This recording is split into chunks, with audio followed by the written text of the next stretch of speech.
Is it projecting okay? Or have you not tried yet? I haven't tried. Okay. That should be the next step. Okay, so I'm on the internet, and I'm mirroring my display.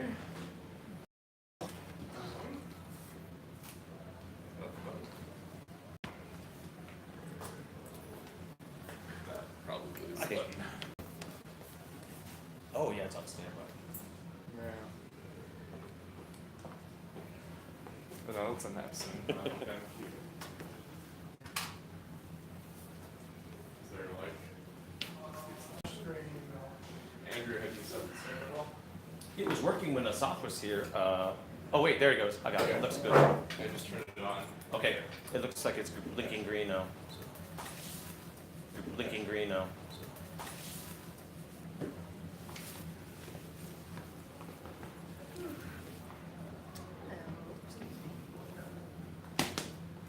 I'm supposed to ask you hard questions. Oh, plenty of hard questions. I've been told. but like if you're here, you also have to participate. Participation's slightly easier on a computer if you have one, but if you have a phone or something, that's also possible. Or if not, you can look over someone's shoulder. So. Okay, you're streaming, so you're good.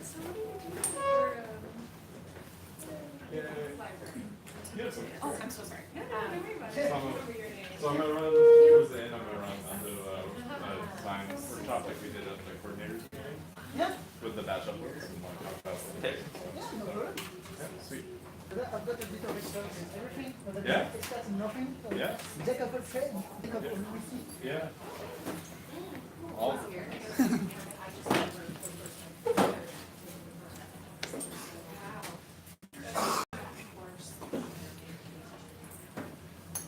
Hello.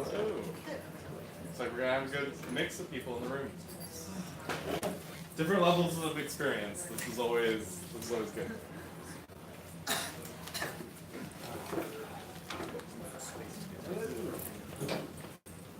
So participation is ideal in this session. Towards about halfway through, I'm going to ask you to do things. It's slightly easier on a computer. So if you can get on the internet, that would be awesome. And you can sign into the Hall 1 internet. Up here, you just have to create an account on it. So it's possible. Do you need any prior experience? No, so- wiki stuff? So we're going to be running a session of kind of like talking through the life cycle of a project. It's kind of designed with in mind that you have some GLAM wiki experience. So if you run an event, have any conversation with local comedians, like that's enough.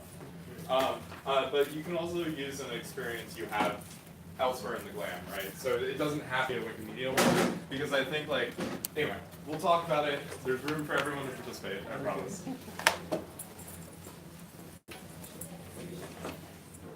There's no internet. What? There is no internet. So you can get on the Hall 1 one by creating an account on it. You don't have to be pre-registered. You can just throw an email into that. So I'm warning you now. You can create an account on those free open Wi-Fi networks that give you a little pop-up. It doesn't look like you should be able to, but you can. I think the lobby one is working in there. Lobby, and I'm on Hall 1, Okay. so that's also working. Yeah. So the internet is cooperating. I will say in proper English. And Seddon is escaping through. So we have a few minutes.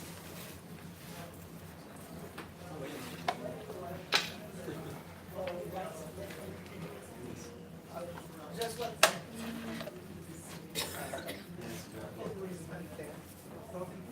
Soon. Yeah. We still have a couple minutes, right? Oh yeah, no, it's,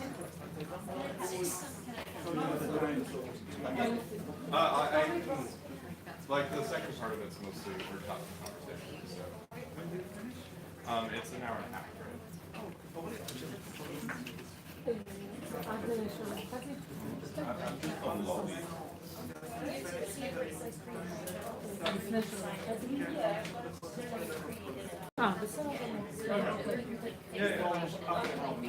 Yeah.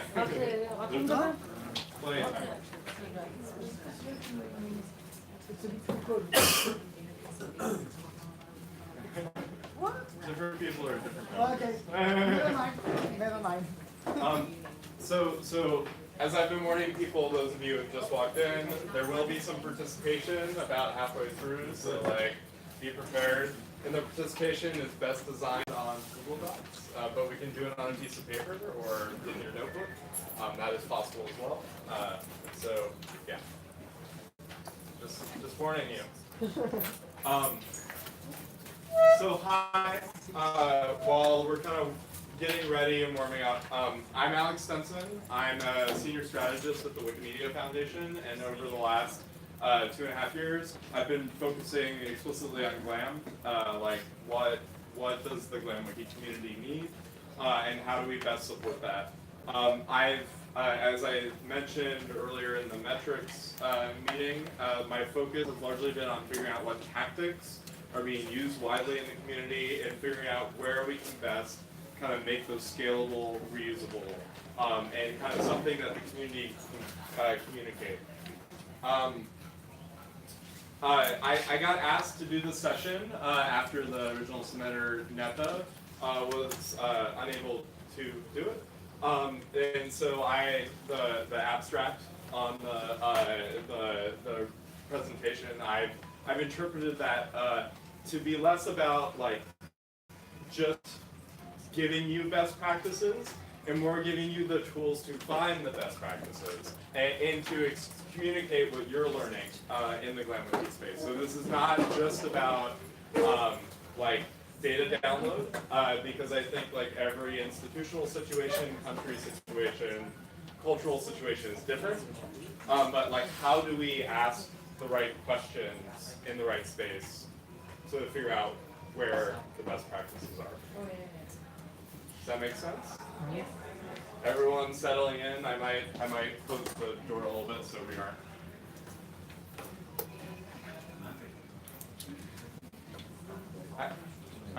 I just introduced myself. But Okay. yeah, you all know me. So this is you don't necessarily need your computers right away, but we will later in the session if you have them. If not, we can do this on paper too. There are ways to do this entire workshop in many ways. Here's the outline of how I'm going to go through this. So I'm going to do an intro of where to find GLAM Wiki best practices and communication, and then I'm going to talk about the process that's increasingly becoming common at the foundation and amongst Wikimedia affiliates for like figuring out how to learn the best practices. Like, what do people actually need to know?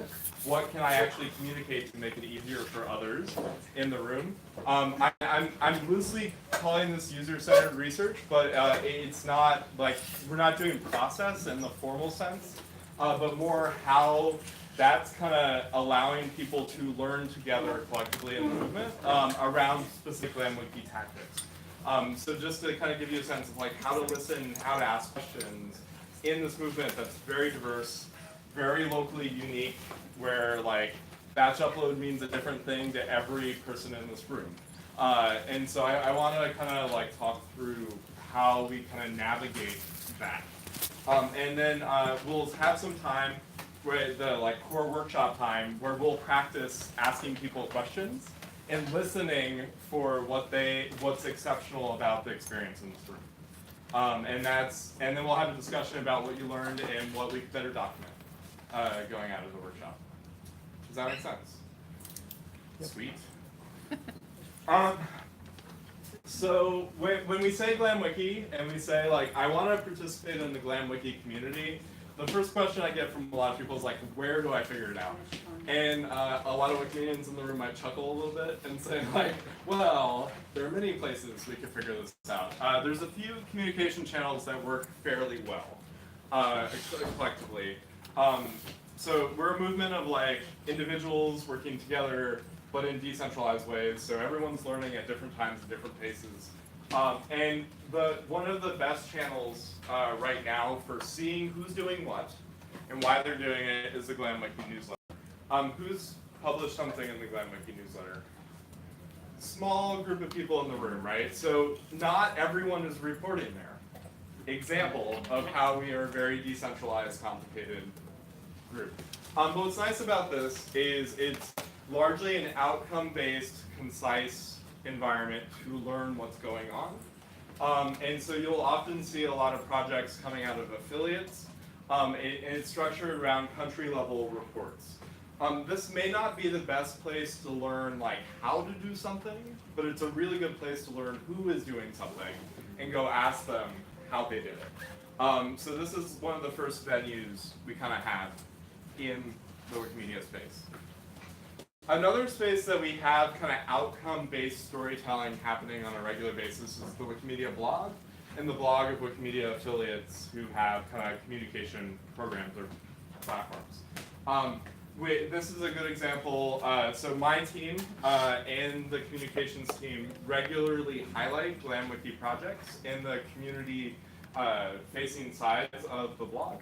If you subscribe to it, you might get other Wikimedia movement news, but you're also going to pick up a fair number of community activities and events.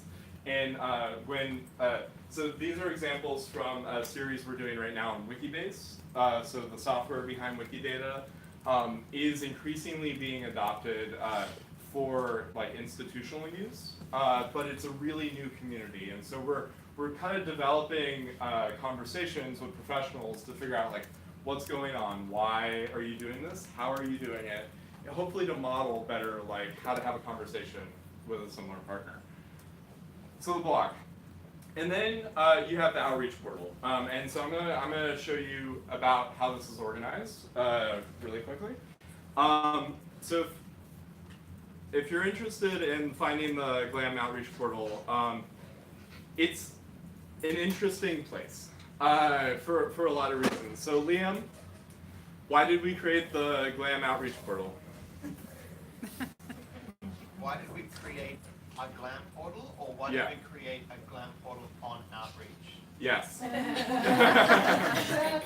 Because Eric Muller told me to. Yeah. So, in fact, it was more to the point, you are not allowed to put it on Meta. yeah. So this is a interesting learning environment that was made at 2011 choice. To create kind of a separate space for outreach and communication around education, GLAM, libraries, in 2011. And a lot of the infrastructure for both the education and the GLAM spaces were created in between like 2011 and 2013. However, because this is not a very active space, there are things that have been neglected. So you might end up in like back corners. What I'm going to do is I'm going to navigate you through the stuff that's maintained right now, and then we're trying to figure out what to do with this wiki now on my team, because it's kind of a interesting space. So the bulk of the most like up-to-date information is in that Get Started part of the GLAM portal.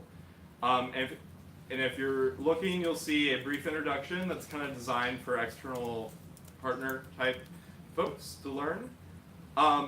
And then if you click on this next tab, you'll come to the main area kind of documenting tactics for GLAM Wiki and the movement. So about a year and a half ago, I went through and looked at all the case studies and documentation that we had on major tactics that were like well described. And I tried to cluster them around how those tactics were working. And they roughly fall into two main categories. Sharing digital collections, so like the digital assets and their metadata, and then sharing knowledge, which is all of the other things that GLAM institutions bring, right? Including expertise, individuals, community relations, that kind of stuff. And if you dive into either of these portals, you'll have tactics, which you'll hear about at this conference, documenting 3D objects, living traditions, digitization, and sharing digitized content. So that's like a batch upload. And you'll have a little section of introducing why organizations do it, a little collapse box that can help you make decisions about like, should I do this? is this appropriate for my situation? And then several case studies that have been documented from across the years. These are not necessarily representative, and we have not done a huge case study pass in a while as a collective group. And we tried to solicit case studies earlier this year, end of last year, and it was quite hard to get the community to bring them. So we're actually, as part of Structured Data on Commons and as part of our investigation into Wikisource, building out a new set of case studies. So this is a lot slower process than it could be. And case studies in this sense are usually pretty well documented. For example, the Wikimedia Argentina Digitization Project describes in an introduction, goals, history, the whole method of implementing the tactic. The conclusion, I want to understand the life cycle of a project. So if you want to learn about life cycles, most of the documentation here is of better quality. It's a mix of blog and case study for the most part. So useful source of learning. And then we have in the movement, or in the GLAM space, we have the Q&A channels. It used to be the cultural partners mailing lists and the GLAM mailing lists that were the most active forum for this. And you can find those on Outreach. They're listed under the mailing list tab. But increasingly, most of the questions are happening in 2 Facebook groups. I know Facebook is not the best platform for various reasons, but it's also, they're some of our most active channels for communication right now. So this is the Wikidata plus GLAM one, which is focused largely on structured data problems. And then there's the GLAM Wiki global Facebook group. And then the GLAM mailing list is quite active. There's also a series of communication channels for libraries. If you're specifically a librarian, it's a slightly different space, asking a slightly different set of questions, and it has kind of a different professional focus. This tends to be the more kind of global, like tactics for collecting heritage. Libraries tend to be a lot more focused on education, information, education, learning, kind of citations, that kind of stuff, bibliographic challenges. Any questions about the well-established learning environments? Does this make sense? Anyone surprised about a channel? They're like, I didn't know that existed. Facebook. Facebook, yeah. About that. That's been documented in a number of places, but not well, yeah. Just a question about, I'm not on Facebook, and I was wondering if the stuff that gets discussed there is backed up somewhere else? No, and this is one of the, so there's a lot of like organizer communication challenges that like it's not just this space. There's a lot of domains like the education community, the library community, where it's not happening very well. We tend, so when my team uses these channels, it's a broadcast also paired with a mailing list post. When volunteers and organizers from around the world ask questions, it rarely gets replicated out of here. And I try to encourage people who are broadcasting to push it into the mailing list, because at least we have an archive. But no, it's not happening in that way. Any other questions about these? Yeah? Just to clarify, I believe these groups are public, right? They're public, they're visible. Do you have to sign in to see? You have to answer a question. Why do you want to join it? Yeah, so we do have the admins on both of the groups approving people, and this is because we've had people show up and spam the Facebook groups. The library Facebook group, which is about twice the size of both the GLAM ones, has consistently had really spamming posts on it, and so they've all been managed kind of. A group for archivists? For archivists? There hasn't been a really active archivist conversation. Most of the archives and museum work gets captured under GLAM, and a lot of in the movement, and I'll kind of So something you'll notice about the newsletter, and I think this is a larger communications conversation that I'm going to have in the session later today. Notice what the headline is on this report from India. Odisha government policy. This is not explicitly a GLAM project, but a GLAM tactic was used, and this is where it was reported. There's like 3 different types of things that are getting reported and shared in these venues. Explicit projects with GLAMs, so professionals working in galleries, libraries, archives, museums.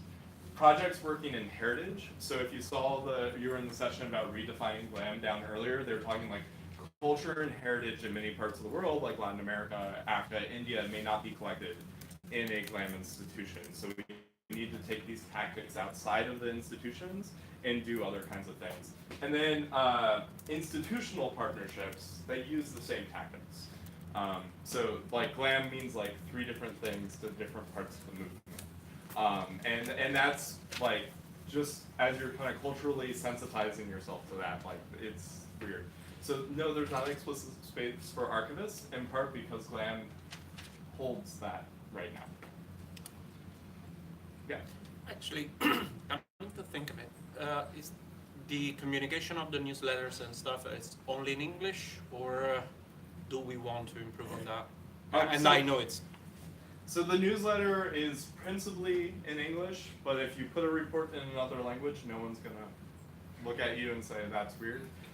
It's actually it's on a wiki, so like writing in languages is supported. Any other? Oh, and we've had questions in other languages on the Facebook groups too, so that's also something to know. Yeah. I was thinking because of the questions of gentlemen, because there's just there I saw somebody created a wiki project on data around archives in particular, because like, oh yeah, let's coordinate. Would you say it's a good channel on, well, I mean, it's a wiki project talk page. So to me, wiki projects are not great organizing platforms yet, and this has to do a lot to do with how communication happens on them. It's like still dependent on talk pages and watch lists, so it's very much. So there are wiki projects, and like your local affiliate, depending on where you are, may have a channel for communication that's different from the global ones, and those are not all well documented. Yeah, it's been a very decentralized communication effort for a long time. Actually running into this problem and maybe causing one user group to die out unless we do something for the communication is that we don't have, well, it's in Meta, and we don't have a way to contact them other than separately on each user page. So I am running a session on communications later that we should like come back to this, but I just want to highlight it. Like if we're going to learn, and you're going to learn lessons from the movement, these are the channels that a lot of communication happens on for learning. There's also like a second class of learning material out there, or learning environment for GLAMWiki right now. And this is kind of as what my team has been working on incrementally with affiliates and with collaborators across the movement to fill in kind of a different type of knowledge and something we can work with. So our usual communication channels, they're mostly outcome oriented or they're Q&A oriented.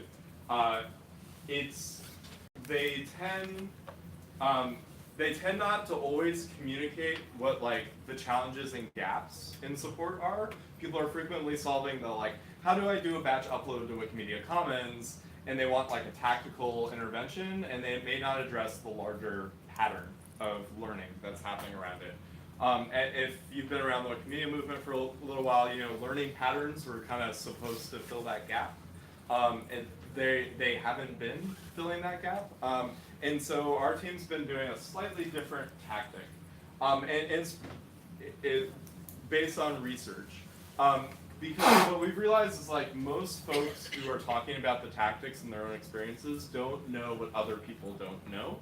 And so there needs to be people who are listening and working on finding the don't knows, right? And some of that's falling on our team, but what I'm hoping with today's workshop is that can also fall on you. Ask these questions, start communicating on those gaps. So the most recent example of this is through structured data on Commons, we actually had funding to interview GLAMs who've done batch uploads to Wikimedia Commons.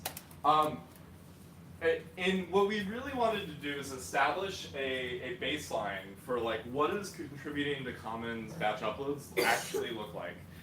So if you've been around the space for a while, there were like people would often tell stories of like I've batch uploaded 40,000 things using this tool, but maybe all the negotiation steps or partnership steps were not visible, and so it's often kind of opaque for especially for professionals who want to come in and go, hey, I want to participate. It's often very opaque, and so we're often reliant on Wikimedians to interpret that, which creates a point of failure, right, in this process. And so what our team did as part of the funding for Structured Data on Commons, we had a design researcher, Sandra described this earlier, interview Wikimedians from 5 continents who've done batch uploads with different types of institutions. And we really wanted to evaluate, like, where is all the pain in this? Because it is a very pain. Some of that pain is being used for design design decisions, but some of it was pushed into what we're calling personas. And so we actually have 6 personas now, that are 5, something like that, which, and it's linked in this research, and my slide deck, I think, is linked in the program. If it's not, I can make sure it is. And these personas are now being used by my team and the software design team for Wikimedia Commons to better improve these workflows. A really tangible example of that is we created this like map of all the steps of a Commons upload. We identified where these steps often break for whatever reason, technology, and some of them we turned into bugs for the software development, and some of them are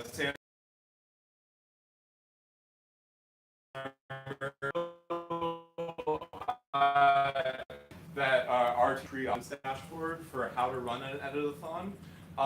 It was based on a few interviews and a series of consultations with organizers because I noticed that some of the best advice for editathons was getting lost. So it may not be it is a long training comparatively, but running an editathon is actually a complex thing. Running any event is a complex thing. So it contains a lot of the best advice in there. Yeah. Considering the don't knows of the don't knows, I'm not sure I know what is editathon. Sorry, I'm not within the wiki. Yeah, so editathon's a workshop where you write Wikipedia articles or other kinds of Wikimedia content in an intensive window of time. So it might be 2 to 6 hours usually. Wikimedia Mexico ran a 72-hour one that they had people editing the entire time, and they wrote something like 400 articles in that time.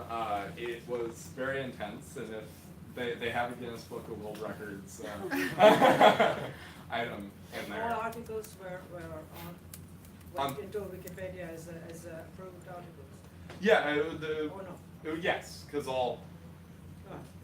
we'll talk a bit more later about that editorial process on Wikipedia. Recently, I noticed that folks like Asaf, Andrew Lee, and myself were running the bulk of Wikidata trainings at movement events, Luca and a few others. And so I actually went through all of those trainings and created a framework for how folks are running these, suggesting the major sections for it.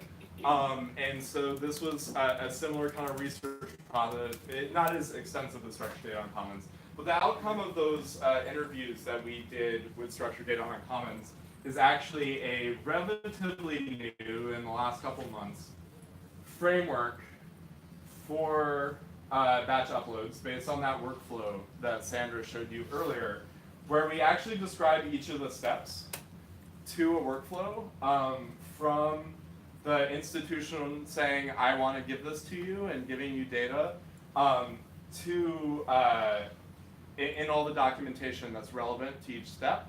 So in theory, you should be able to say, I have an institution that wants to share something for Wikidata or Commons, and you should be able to walk through these steps and get most of it done through the documentation we have linked here.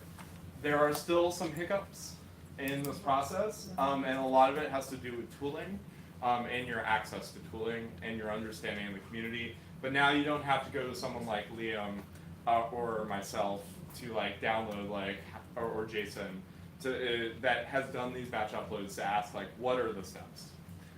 So this is this and the Wikidata workshop are the most complete recent ones. I'm also in the process of finishing a recommendation on how to create Wikimedian in residence positions. So this describes how negotiations happen for residencies in most situations. I interviewed 15 people in the movement who had participated in creating these roles, and I've outlined what happens. They're very different. So there's a lot of options in here, and it's not a straightforward process as hiring someone at any institution is not. But at least it gives you a rough framework on how to define the role and how to create it. I haven't fully entered all the other documentation yet. That's one of my next steps. But it's holding up. I've actually had a couple people use this as a framework for like deciding if they wanted to do this work, which is pretty useful. So, big four, if you combine these workshops, big three tactics for Wikimedia, at least there's a baseline set of documentation based on this strategy of let's do research, collect the best practices, push it into a framework that you can at least make a decision on. That being said, there are so many other tactics. So you'll learn about it this weekend, like there's lots of other stuff going on. And like each affiliate also has their own version of these programs. So Wikimedia UK has run now twice a review of their Wikipedia in Residence program, which was like super useful for them to make decisions about how they were implementing, and actually provided a foundation for me to write an outline on how to create the roles. So just thinking like this design research process can apply to other situations. It requires a fair amount of work though. But I want you to try collecting a story from someone else in this room about a GLAM project and the workflow from it to kind of better understand what that feels like, but also to understand like how your storytelling on something like the GLAM Wiki newsletter or blog or a Facebook group, what kinds of things you could offer someone that you might not see. It's like, oh, I didn't know that was something else someone needed to learn. Kind of practice that. So that's, before we go into this, any questions about like what I'm proposing as a like theory of learning in the GLAM space? Does this make sense? Yeah. Sweet. Cool. So I have this bit.ly link, and it should take you to a page.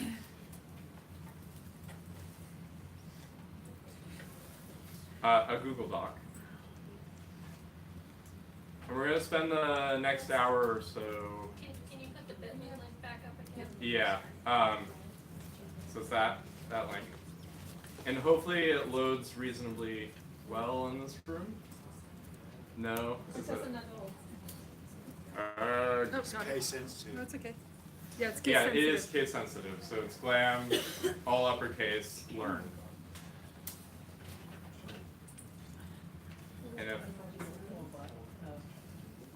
And Google Docs are not loading well in the room. Okay. There's another way to do this. So you should get a page like this. Load. And let me zoom.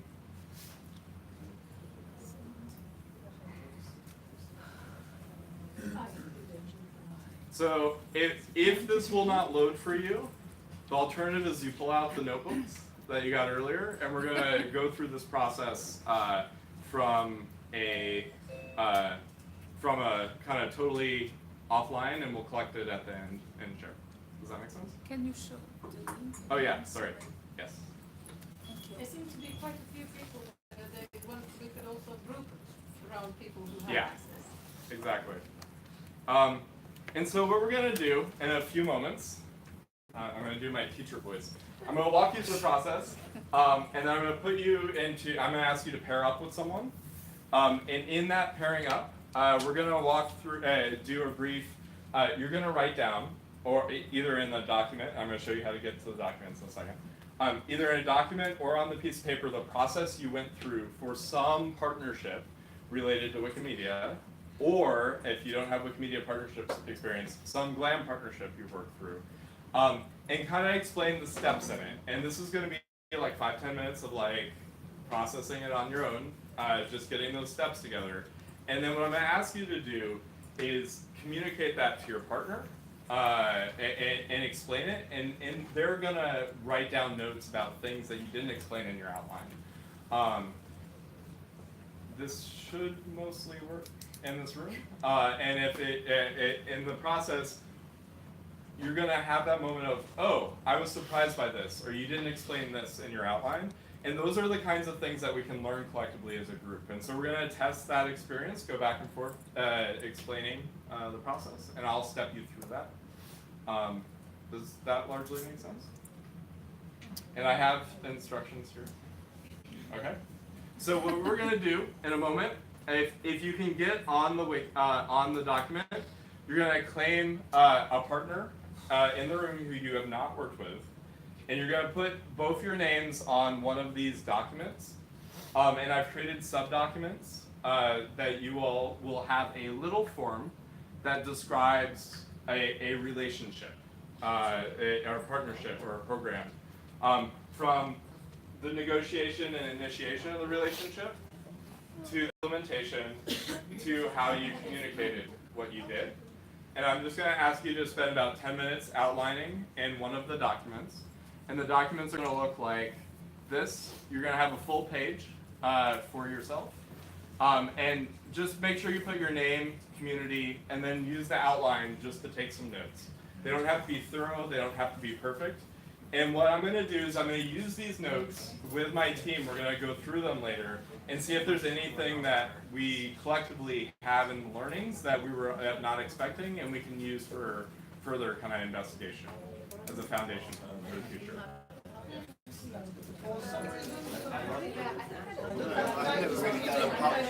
All right, document 5. So find a partner, claim the document, and we will try this.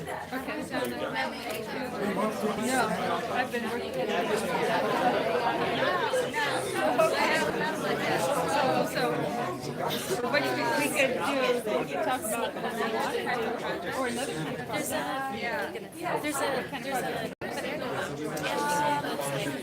Nicholas, document 5 works. Well, I'm working at Well, there can be 2 groups. Toma cadeira lá em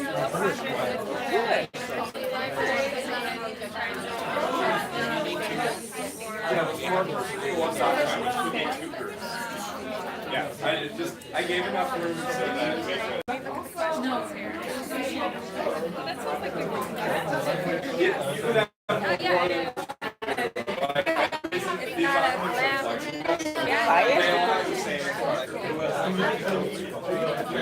So we're still trying to think of like something more fun. Right, so there might be volunteers, there might be kind of stakeholders in the institution, or it might be Yeah, no, we haven't done anything on that. stakeholders in the institution, professional organizations, right? Like it could Trying to imagine. So you should be finding partners and choosing your way of documenting your experience once you've introduced yourself. My name is Have you done any? You've done a partnership of some sort with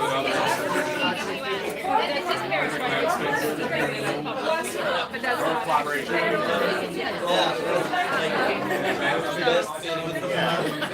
Yeah, and I'm gonna kind of similar position in that I have a project that's slowly working on, but I'm not sure how to maybe just Hackathon is a collaboration, right? There's usually all the stakeholders like, why did you do it? Like, Right, yeah. just initiate it. Workflow for doing What it. is our, Reporting. So shall we both out loud? And ask each other questions? might be easier to do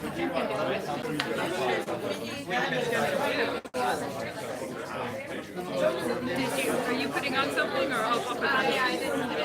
I'll put something on. I'm putting it on 7, so Michelle.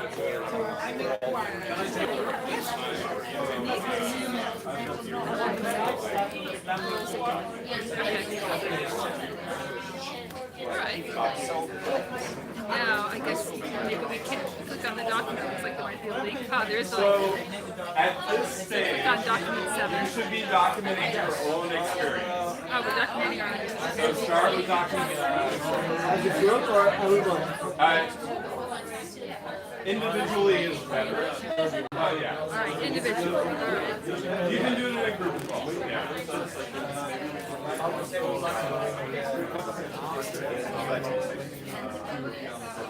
Yeah. So you should be writing down your own experience before you explain it to the other person, right? So we're doing, yeah. Document 7, it has to be linked to document 6. Yeah, so it's not in the document. So I guess we need to write it up someplace. Create a new document. I'm gonna make a copy of my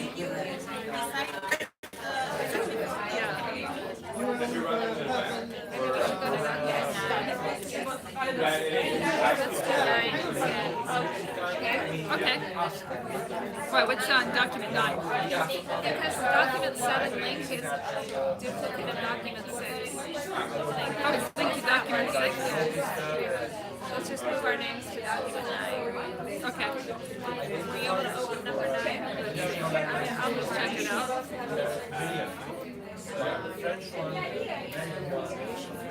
Oh yeah, 9 looks fine. Okay.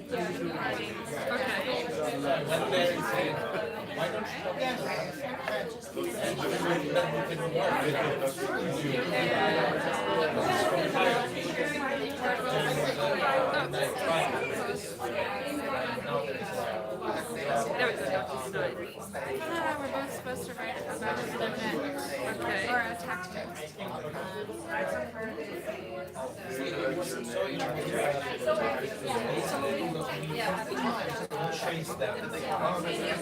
Are you going on the first page of the second? I'm going on the second. Okay.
So as you're documenting your experience, remember, try to capture these 3 parts.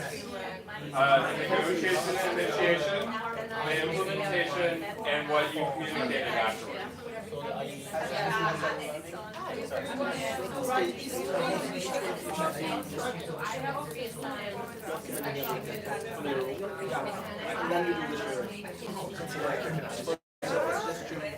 You want to write your own experience, and you write your own experience.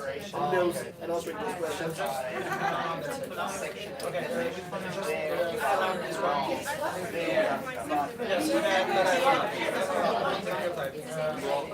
trying to focus people off what they do. and like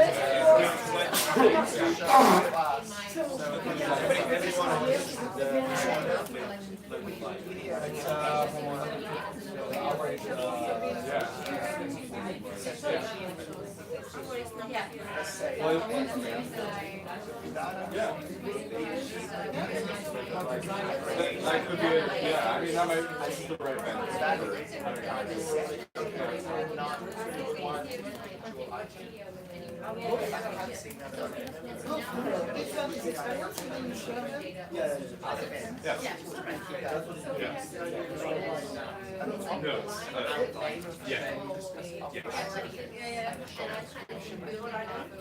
well, so now you run activity with First name, last name.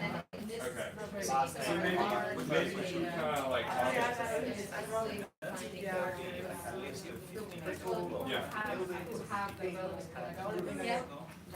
well, so one thing we might do then is basically talk through kind of like these and kind of after what Dahlia was thinking of, like, oh, that's surprising,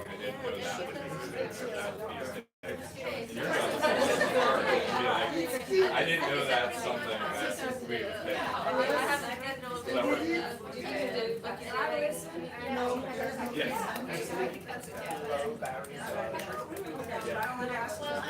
What is the project that is going on at the moment now? So it's and in museums we form different networks, and they have responsible for the area. Yeah. So there is a network. Try to get as much information as you can. Southern Finland and southern Eastern Finland and so forth. So we will try to these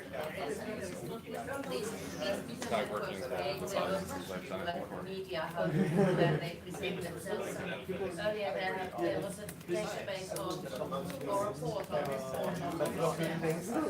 the audience was in this region and what kind of exhibitions and so forth are going on. So you can probably some way to use the portal and find things. So But that feels quite complex. And in these networks there are responsible everywhere, and in these positions there is one person who is in charge, and now this one person in our area contacted us in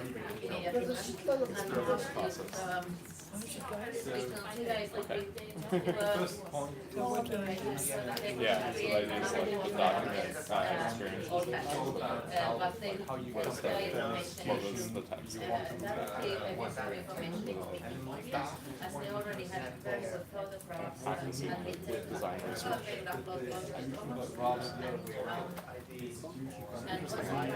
and we organized a workshop where the museum representatives came there to learn how to edit an art. Many of them were first time, and so they were making and there were more positions already had some idea. And you have somebody would be more for Yeah, it's a good thing. It's interesting. learn how to edit wanted to know. So this is not a private place, but persons from each area. They see those like twice a year. Next time. So after that, what are you doing after that? So next time we're gonna make sure to explain we're gonna try to identify like things that others learn. And then we're gonna document them.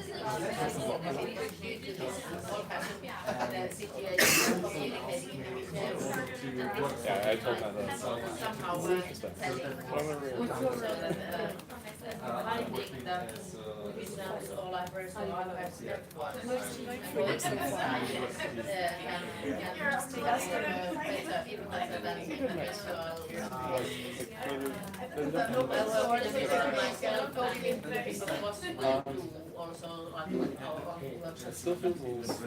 In terms of the people who showed up? And yeah, I mean, it's money. It's just money in terms of how many scholarships they could have.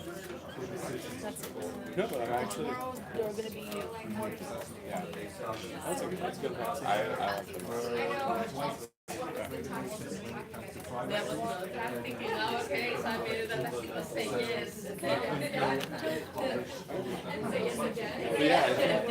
And then organize some, well, a small chapter, we have a small meeting, and it is for us sometimes to organize I mean, these meetings, they are for somebody who's been elected, and they are willing to so then we have like a list of volunteers as a board member. I feel I should recommend anybody particular facilities here.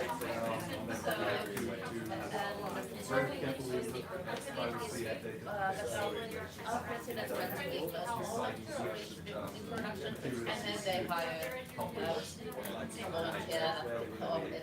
She was no longer volunteering.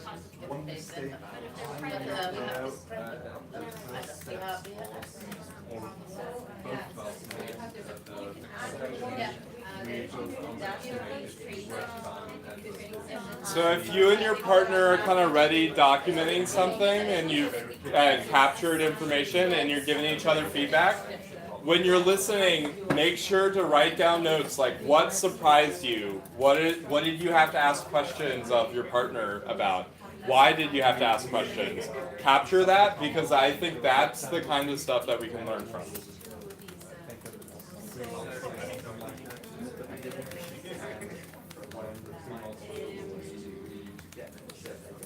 So for instance, if you have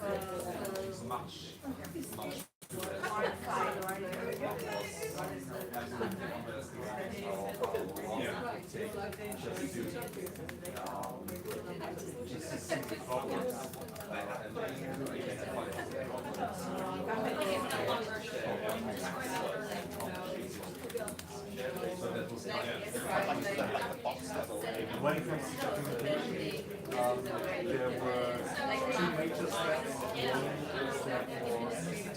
I was just thinking about this document this morning, and I realized that this must be a case where there is yes, Right.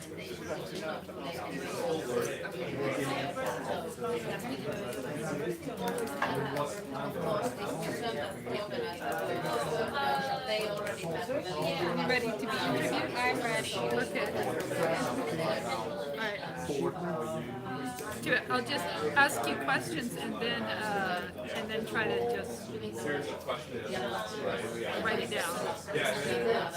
Let's see. You are Michelle. Yeah. What community should I say you're in? I guess library. Yeah, library.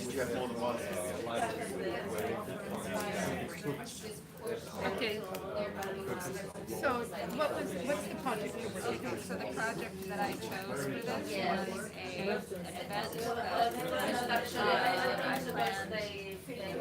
last year where we invited experts in the field of big data to come together to our GLAM meeting.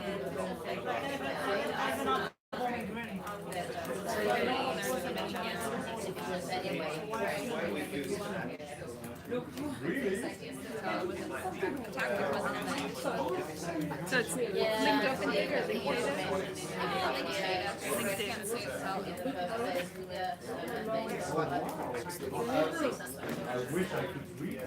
Okay. So you planned an event last year. A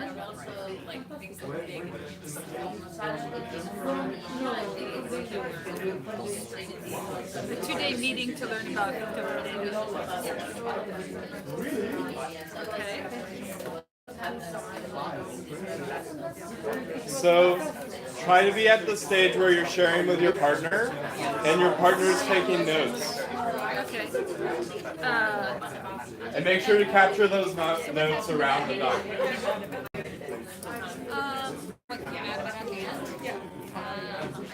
what the amount of it was. And new people. Okay. And they learned about the Yep.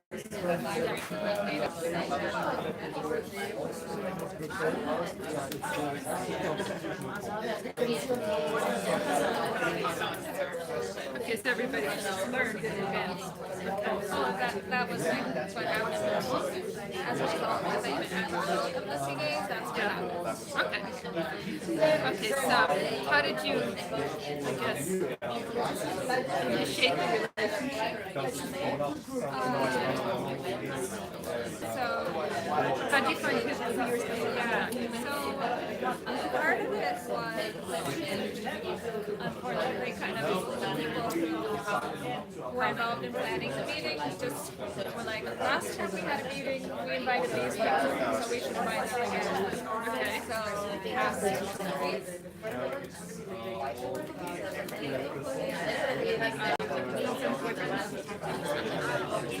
yeah, so mostly people we already knew. Okay. Or if they wanted to invite somebody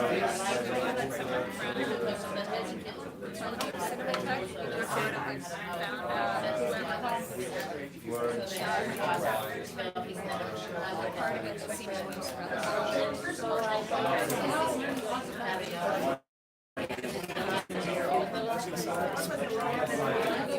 Okay, and I'm not sure what they mean by tactic. How do you decide to do a meeting as opposed to? it was part of a project where we had to trust the beginning of the project that we will have a meeting. That's part of our plan. Okay, because you wanted the face-to-face contact. Yeah, you're right, yeah. We wanted the in-person, To build trust kind of getting conversations going between people that don't see each other. Okay. And implementing a tactic. What was the tactic for? I'm not sure how to phrase So that. that was the tactic was Event. Yeah. And what were the steps to put it into place? We had to find a customer. Find the locale. Okay. Did you need a budget? We had that already, because we had kind of organized already. So That was it. How did you communicate about it? Is there like personal invitation? yeah, by email, but it was personal.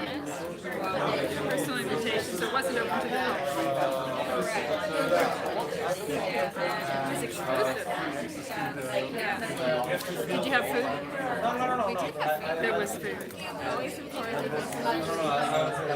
And a big part of it was after inviting people, seeing who could come to kind of organize the agenda.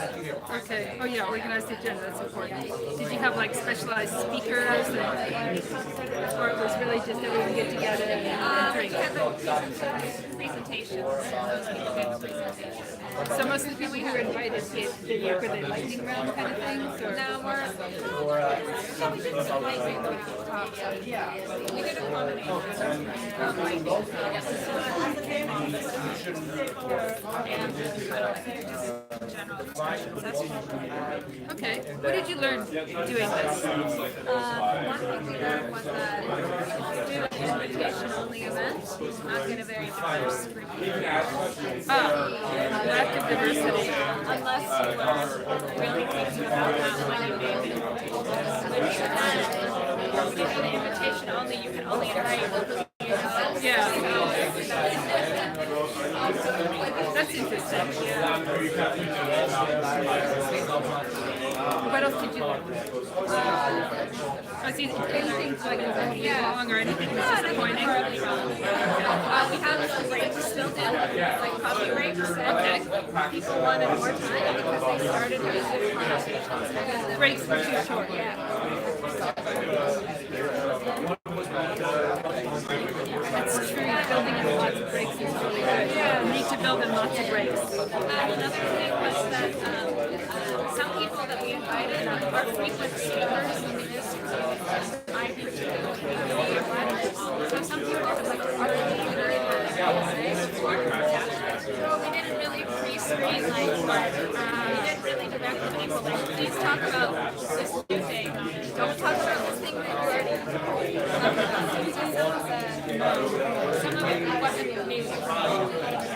told them new stuff. That's interesting. Sometimes it works, sometimes it doesn't. What was successful? Well, the The relationship building. That's a success. People interact with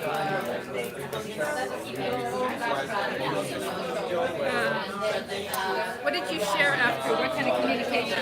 Or like notes or? Share the notes or Oops, oh, my computer just. So I want to make sure that you're the second person Okay, my or third computer person in your decided group not to also do gets this a chance anymore. to share. So make sure you're That's it. rotating as best you can. Okay.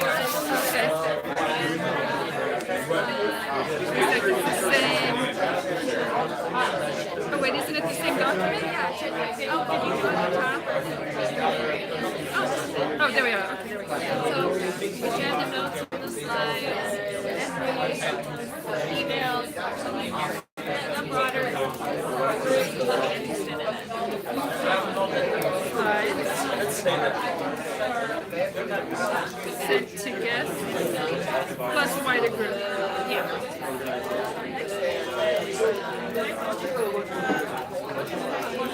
Okay, and how would you describe the impact? How did I describe it? Oh, I was giving you how would you. It brought people together. Laid the groundwork for each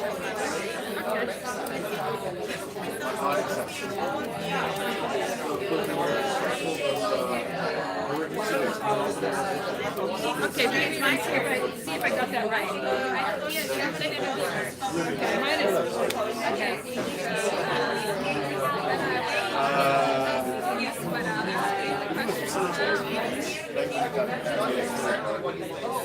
So what was your what event? What collaboration or event would you describe it? What would you It's Wikidata.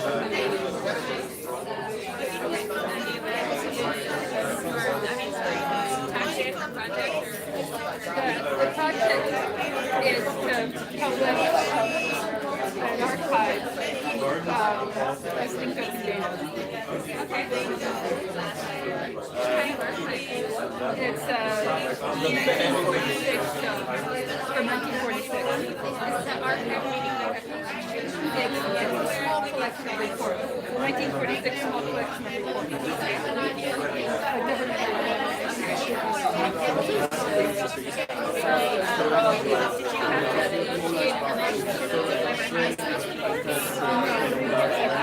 They're commons license, they're in National Archives and hopefully, but they're not instructed data. So the challenge was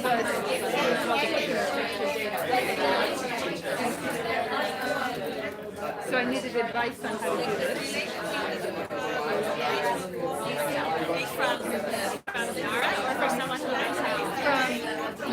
From like Wikimedia for the part that's Wikimedia. How did you find out So I attended events, several events, but the most important was the Wikidata in Berlin last year. Oh, wow. And there I was looking for people who could advise me, so I just asked. And ended up talking to, in particular, an expert on Wiki site and an expert on Wikidata, who gave me options of how I could do it. And I went with the Wikidata option. And so the Wikidata expert, we sat down between like, between sections, and I showed him the thing, and he said, here's what you do. Do this step first, and this step, and this step, and this step. Very meta. And so for the past year, I've been doing basically what he laid out. Yeah, so I've been doing that. When you went to the data side of it, like, did you know that that person was there? And you went, I didn't know anybody personally. I'm very like, I just want to get everybody, like, instead I'm trying to do this with help, everybody. And Wikidata is just part of the project.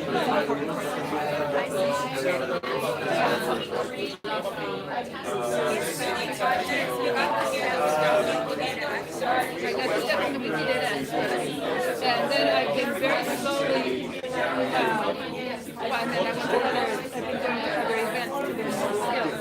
Like here I'll learn about conflict design, and there are different events that I know about the state.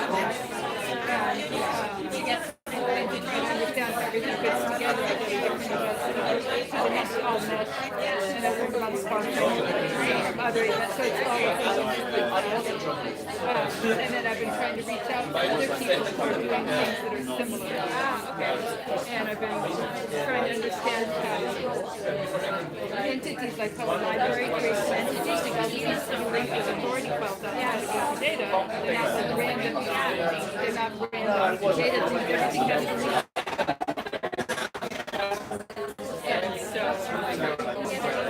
I'm thinking about it, but I haven't. I've been thinking really because it's very important that it links properly. It's very slowly. It's very like slow. Each item is like a little slow thing. And of course, a lot of the work is finding does this item already exist in some form of someplace, maybe where you can name it. Is there maybe a Wikipedia article that is labeled Wikidata, or is there Wikidata that is linked to something, there's been a lot of just reaching out to people who are organizing and asking for advice, and looking at a lot of looking back what other people have done, and see what looks good. Like somebody else is kind of a photography. Okay. So looking at anything that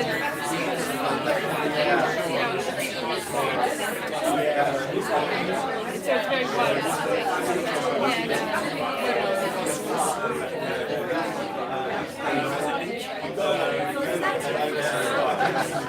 I can never say it right. It's like ancient historians, they have these things that they publish where they have every single mention of some guy in the source. So what's his name? And they'll say, and he was documented in this source, and this source, and this source, and this source, and this source. And here's what was said about him. We have every text that was written about him. This is living to Shakespeare. Like every reference.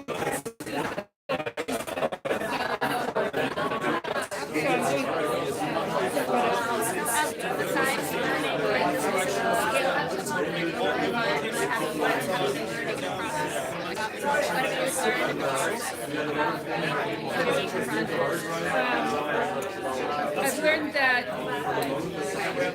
I am dependent upon, to do it right, I'm dependent upon authority files that are managed by other people. And if the quality of their authority files is bad, and in some cases it's bad, it will wreck my project. And so it's very difficult in that one is dependent on other people to do their work. So one of the questions that came up for me was, when I see that an authority file is doing a bad job on the item, how do I reach out and say, please fix your data, because I don't like it, because I did it. And so I've gone to those successful in getting them. This stuff went in there, but I went to and talked to them.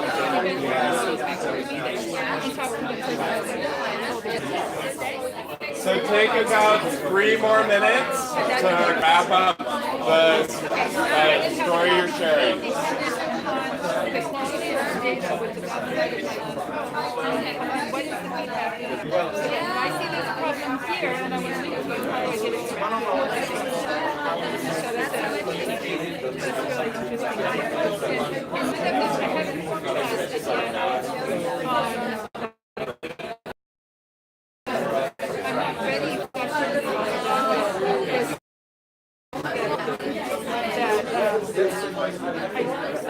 I figure out. I'm taking a very, very cautious view. Very cautious. Instead of just having but I'm not going to do that. Like, I think that I thought I say that up and I want that there's a lot of research that goes into creating this.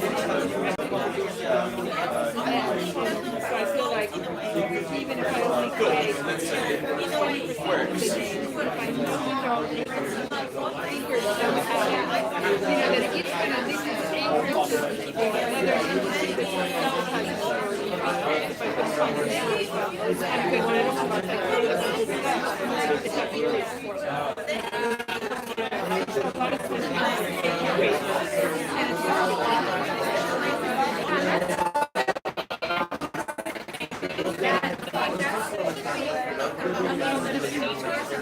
yeah, go ahead. Yeah, no doubt. That it might not matter, but I think it really matters. And then I also know that there's stuff that I can't any of the multimedia things, like for the, like you were the meeting and the data you were the ontology. I can't that is limited, so I need to go out to see the IRM, I need to go to Kim, I need to go out to make relationships beyond the so, to me, it's not, a lot of it is finding out what's the appropriate place for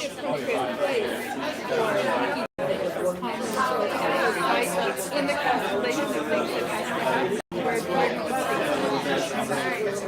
and the only way that I know to find that out is to talk to them.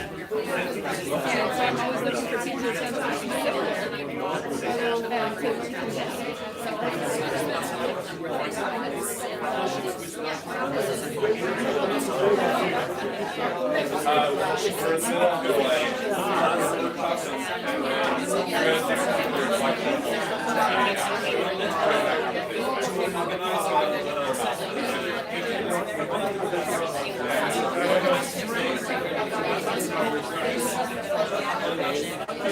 Okay, I'd like to grab your attention back up here.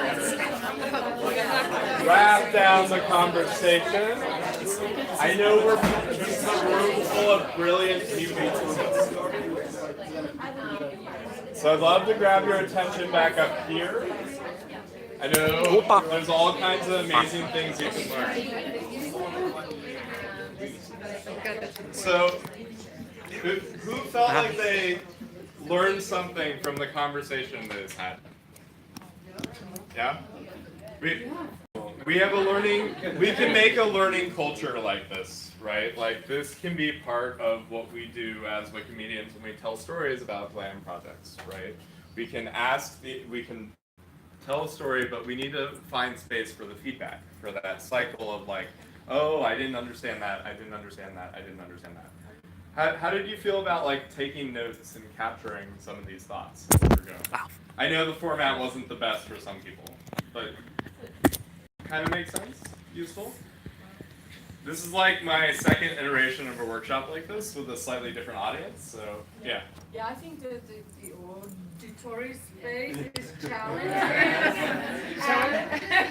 And probably also the connectivity. Yeah, yeah. So partially the classroom. Well, so what I'd like you to do is take a few moments of like kind of quiet self-reflection about it, to ask those questions. What surprised you, or what did you learn in that conversation? And what do you think we should be sharing with other organizers? What could we document better from that conversation you just had, right? And it could be anything, right? It could be like, before running events, like make sure to print out name tags. Like that could be a useful small thing. And I just want you to take a few moments to reflect on that. And then we're gonna have some time to discuss these things as a group, like what showed up in your conversation. Or capture your notes here. You can capture the notes under your example, or in your written notes, or at the bottom of the document.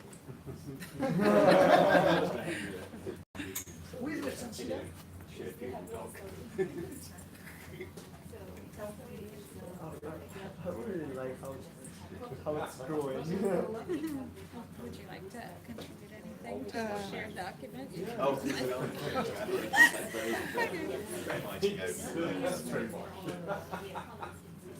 So take a couple moments of quiet reflection. Don't look at the screen.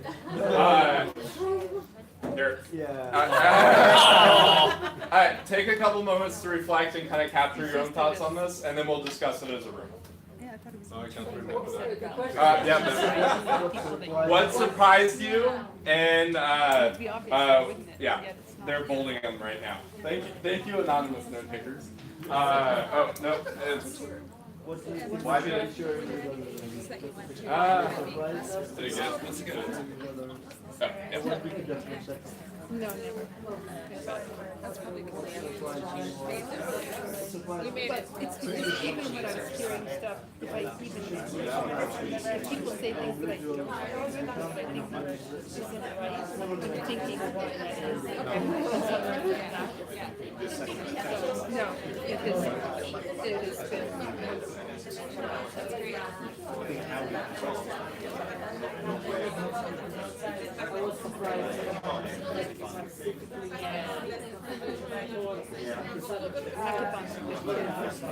Have you ever been to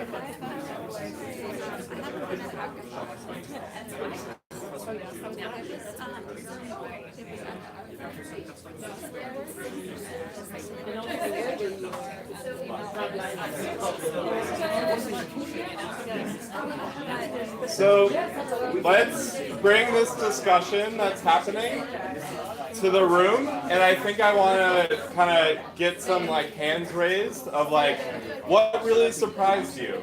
And anonymous note takers, I really appreciate you filling this in as we go. So raise a hand if you have something you're like, oh, this surprised me. I learned something that I did not expect from this conversation. Good. I was surprised to hear about the constitutional court in Austria that had a Wikipedia. Let's be quiet so everyone can hear. So, constitutional court with Wikipedia. In Austria, that were hiring a Wikipedian resident. I wouldn't expect specifically the court to be interested in that. And why wouldn't you expect a court to be interested in that? I think I don't expect them to be minded about open access to their knowledge and to their documents and. Yeah. I wouldn't expect it from the court. So something I started in like GLAM Wiki when like Liam was like in the British Museum, and like GLAM was the thing, right? And I've come to find out that there are a lot more knowledge holders who appreciate these tactics than the GLAM Wiki label like gives us a space to do. And sometimes like weird governmental organizations, sometimes like random research orgs, sometimes random nonprofits, sometimes it's like a knowledge holder that's not institutionalized, right? These tactics actually do apply pretty well in different spaces as long as you understand your audience for them, right? So who else had something that surprised or they learned? Yeah. It was a little bit related to that. Yeah. And it was that when the person organized an event and invited people, you know, that they knew, and also people that they thought they should invite who were at other institutions, but because of that, they had no diversity at all. Yeah. Yeah, diversity actually, like, just by going by your own network may not be a de facto thing, right? Diversity requires a lot more effort and a different kind of effort than we're used to. And in Italy, in France, and in Bulgaria, all these projects depend on one person who has understanding about what we do. So the decision making is important from the other part when the guy on the top knows what is Wikipedia and has a good understanding.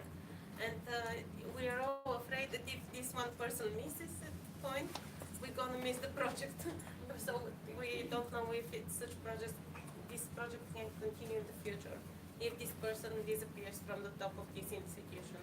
Yeah, so Asaf is giving a workshop later on like developing partnerships, but one of the things that's like a consistent pattern in the movement is like you need an ally, right? And that person, whether it's a top level or like sufficiently political, middle manager, right, is like necessary for Wikimedia advocacy in these spaces, and it's like, it's a weird equation, but you need it. And that's a pattern that shows up a lot. What else surprised you or did you learn in the conversations? I did not realize there were so many tactics that you could use to engage around. Yeah, so I think like GlamWiki often gets packaged with commons, editathons, Wikipedia in their residence, and that is like the cycle that we share. But there's like other ways to share this. Anyone else surprised or learned something in your conversation that you're like, oh, that's interesting? I did not expect that. Something I expected, but always a pain in the ass. This is the phrase Captain Obvious. Different people speak different languages, and you have a good documentation in your language. And I was with this, and you have a good documentation in your language. And I was with Selina, I'm sorry, and was, oh, that's super interesting. Oh, that's all in Polish. So it's expected, but it's a problem. So the cross-cultural, cross-language. Yeah, cross-language. Yeah. Always. Cool. Anything else?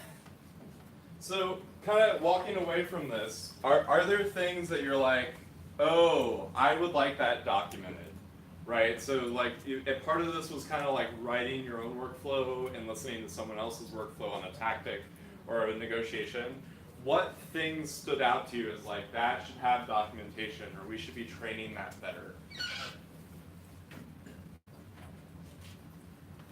I think we should share failures more openly, and I was not surprised most, like, because my sound was sharing, oh yeah, so we wish we could communicate more, but we can't because that would embarrass the institution, and of course that's a very good reason that we can't talk. But I think it's an endemic problem in the movement that even if it's not an institution, you don't want to embarrass your chapter, you don't want to embarrass yourself.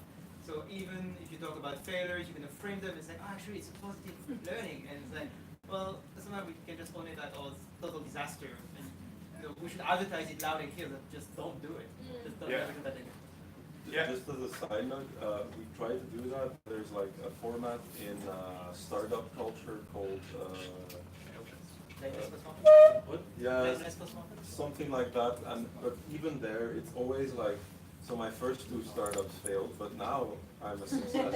Or like, and that can be useful because that still kind of shows like a learning process. But after you finished it or something, and we did that to museums and cultural institutions, and the only people who responded to be in that sort of like panels were like little NGOs or something that were working with institutions, and there wasn't like anybody sufficiently comfortable to talk about. Yeah, so in between.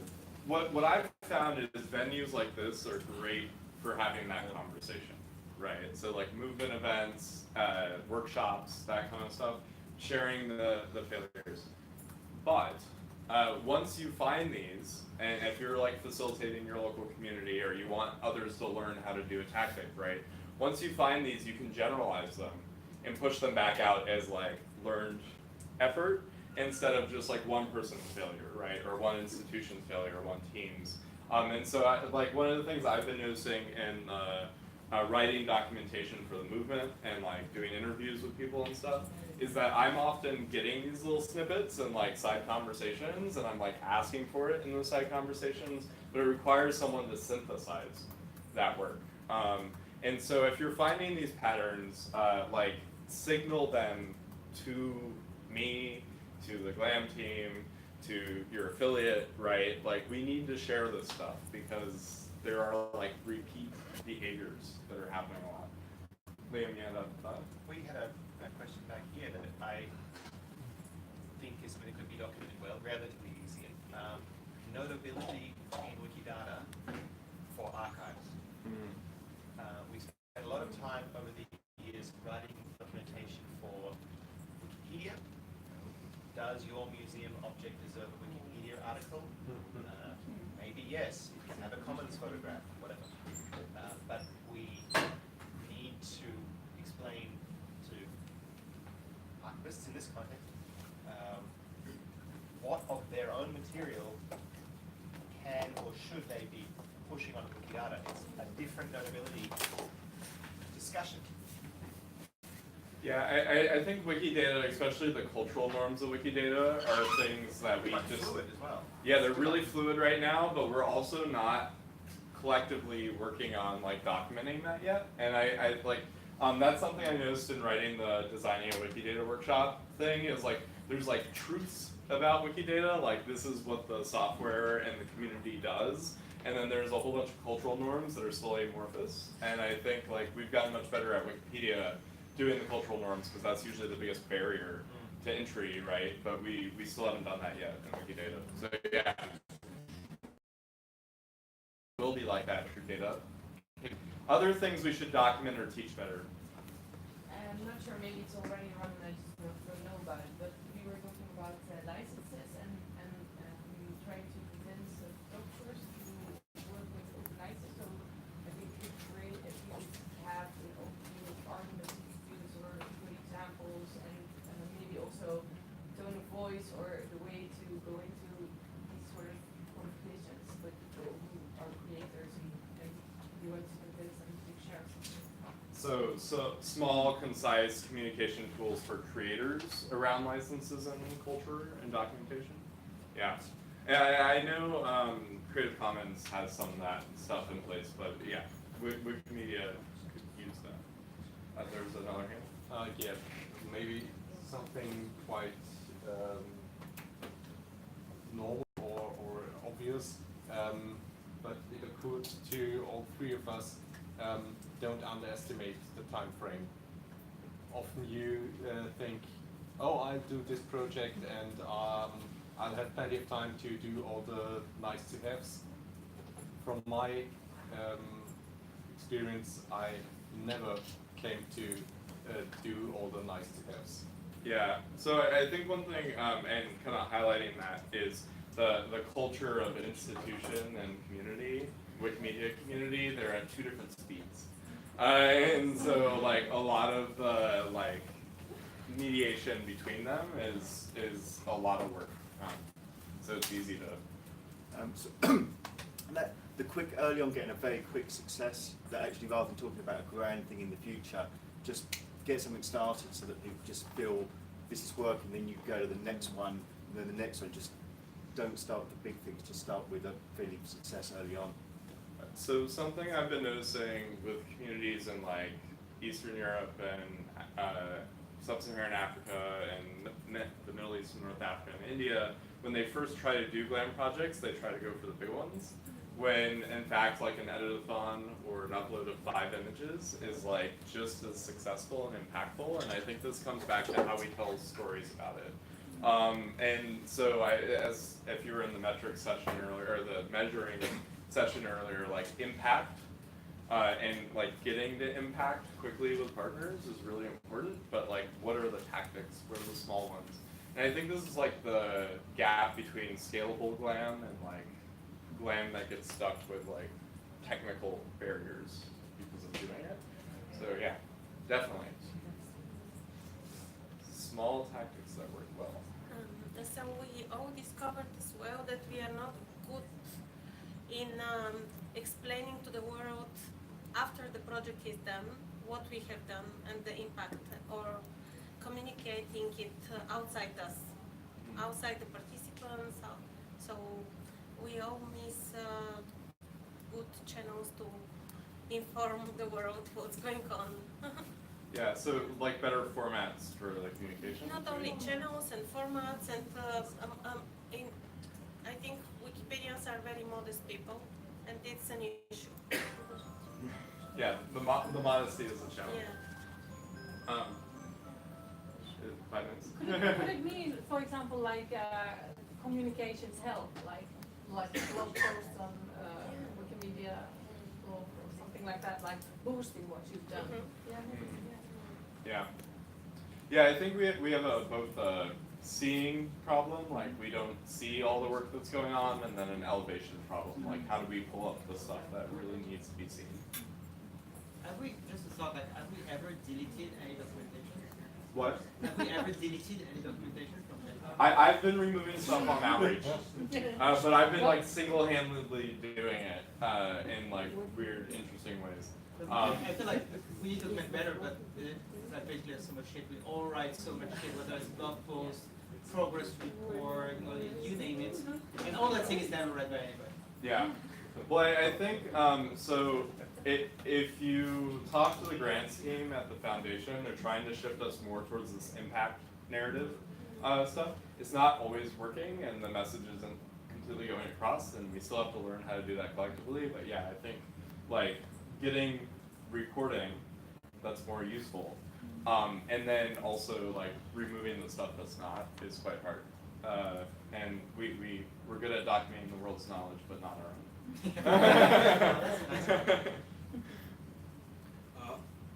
I was just wondering, some partners knows nothing at all at the beginning about Wikimedia projects. We have to explain all, and some others contribute to Wikimedia projects, but are not really into open content or open data in this philosophy. So I was wondering if we can add two types of arguments. Because when you say open content, open data, some partners can say, oh, I'm scared. I don't want to know more about that. But when you try first by the Wikimedia project, then after years they can be more open about the philosophy of open content and open data. So for the moment, we have some arguments to Wikimedia projects because we don't want to scare the partners at first. But maybe we should write some listing of arguments about open data, about open content, if we want to create a GLAM network, a real GLAM network. Yeah, I think a lot of these arguments and a lot of the documentation, like what's persuasive, gets lost. Because like by the time you're documenting, you're succeeding, but like the persuasion is very opaque, right? Like what worked, why did it work? So I invite you to reflect on how negotiations went in the public, right? Tell us when they failed. Tell us when they worked. Tell us why they worked. Right? Is it coming from a GLAM organisation? It seems that on the people reading the wiki are actually we're fine. We'll open up all our licensing, and that's absolutely fine. And we've already started that journey. But then there's actually people internally where we've got departments saying do commercial sales. We don't actually make money, but there's 5 people there in the department, they lose their jobs. Yeah. And whatever you put up on Wikipedia, you can send that link, they're just going to go, no, because so in some ways it's not, the people you're trying to convert have already converted, it's the knock-on effect in the organisation where it's entrenched, people are just looking after their jobs basically, so and that's a much harder one, you're not going to persuade by open source, this is for the good of the world, because they're like, well, we have a job, that's the hard. Well, fact is actually it goes this way anyway. So I mean, they're losing their job right now because people don't know what to do. Yeah. And but no one's going to what's put the value of their catalogs? But if they don't communicate at all. No, but no one is going to put themselves out of a job. No one's going to say. So what I'm saying, you can convert the front-facing people, but actually there's always going to be resistance internally, which comes down to hard things, doesn't it? So this is I'm going to stop that conversation. Just to say we're like basically done with the session, almost. And as a good wrap up, I think what you're highlighting there is we are changing culture, both within Wikimedia and within institutions, and there's a lot of social complexity in it. Yeah, that's my point. And it's not as simple as winning an argument.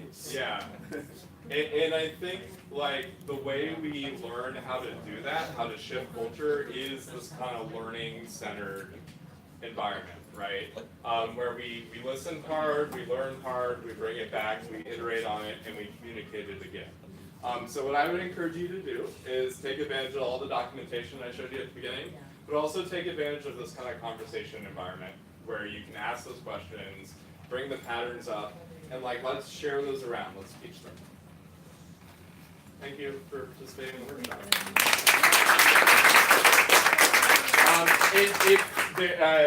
If there's anything, other comments you want to make about the workshop, go ahead and throw them at the bottom of the document. They're largely anonymous. I'm not going to go back into the space. So if something like really worked for you or really didn't, let me know. I'd like to iterate on this kind of workshop in future movement events. So. Thank you. Thank you. Do you get involved at all in the semantic tools that Stanford's put together? Oh, like. Yeah, I really like talking. I'm not in that group, but I did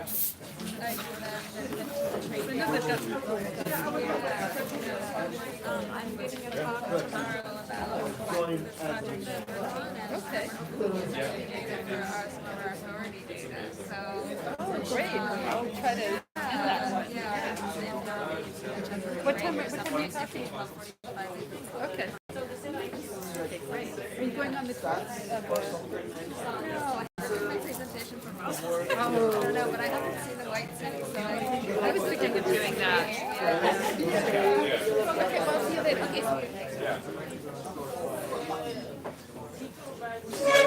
see you.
Ja se myös antoi niitä koulutuksia. Niin se oli niinku, se oli pidetään silloin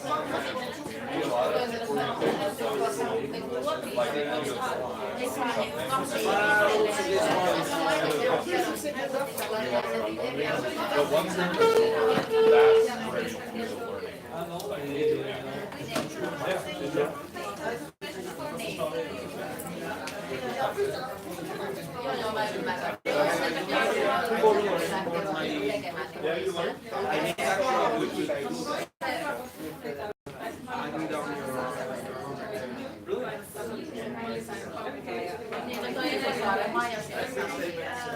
Se on ihanaa, että mä en mennyt kuitenkin. Meillähän on tuolla toisessa ihan villiä vapaa. Sekin on kaikki, joita mä oon tehnyt, on näkynyt sitä, että mä oon siis käynyt niin. Se on vähän jo jos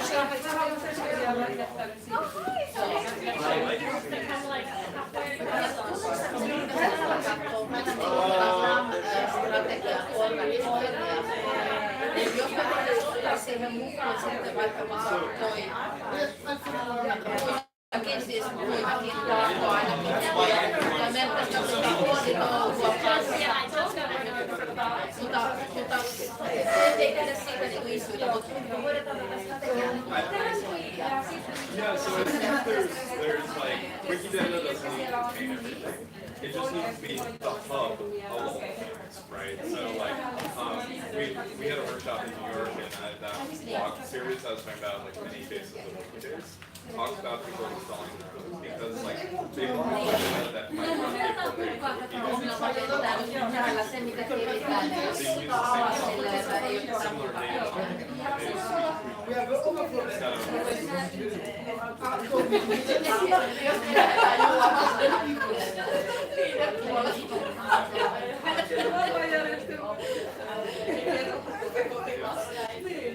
Mutta mä haluaisin myös uuden välineessä. Katsotaan sitten miten. So what are you up to currently? Yes. Well, the usual. The usual. I'm not sure if I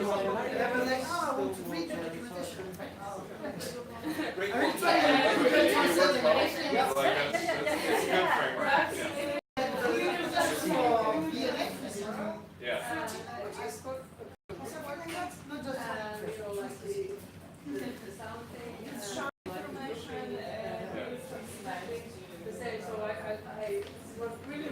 The only problem is that now your workshop overlaps with stuff, so it's really difficult to decide which one. Yeah. No, Well, academics, yeah. like Yeah. association. I mean, it's have fine. or things Like, that. yeah. Because the only time we did that with I'm not going to argue which one's more all important. people association, because they were local, so it was obvious to contact them. They also do like, they don't know how to use camera, so that's why I brought. Hello. We all have the same problems. Yeah, use camera. That was an interesting workshop. Yeah, I find it challenging. I think compared also to other managed stuff, I think I like the idea of collecting information from the people and having people discussing. I think it's a very nice technique. It was very well organized. Yeah, it works well because it gets people actually. It also makes it into a workshop format, and it's nice this approach of learning and teaching. Yeah. I think it's a very Cool. nice approach. Yeah. Well, and I get user research, which is awesome.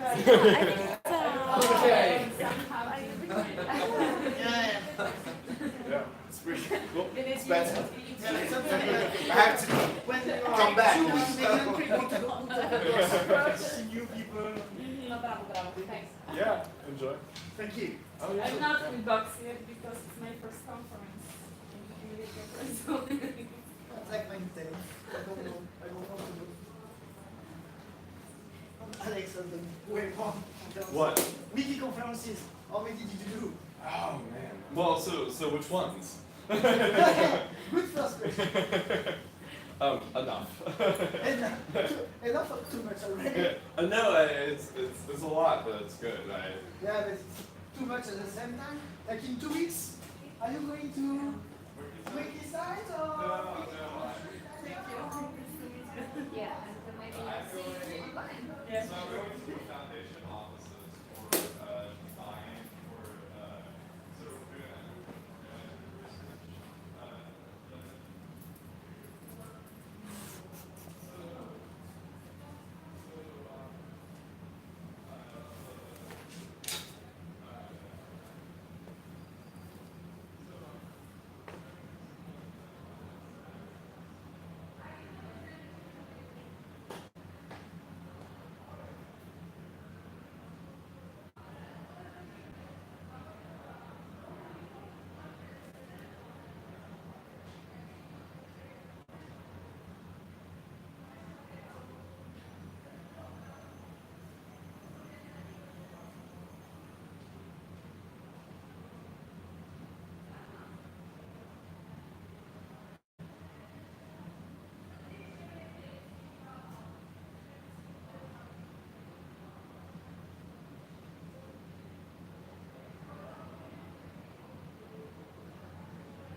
Aye.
I have chocolates.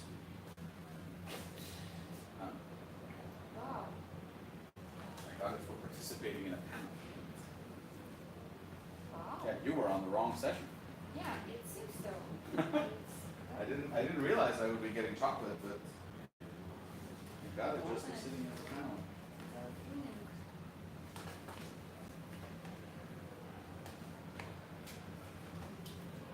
I'm releasing it under a free license. Okay, I didn't figure out how to open it, so I just turned it.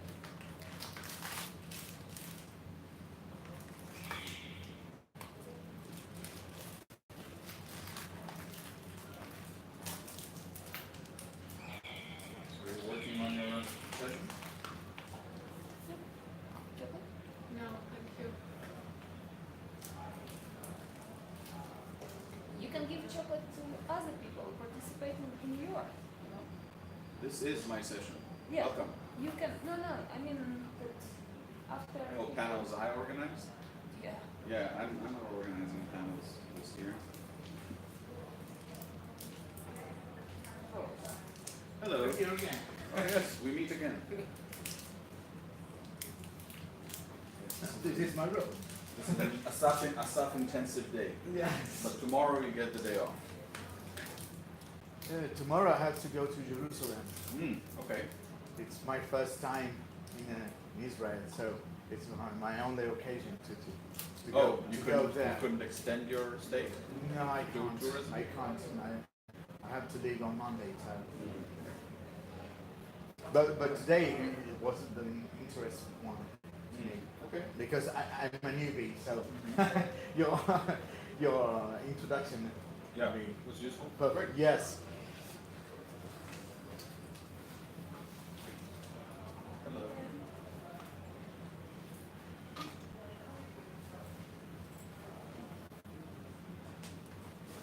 Where are you from? From Italy. Okay. From Tuscany. Cool. From Lucca? Lucca. Oh, I've been there. Ah. It's beautiful. Yes. Very nice city.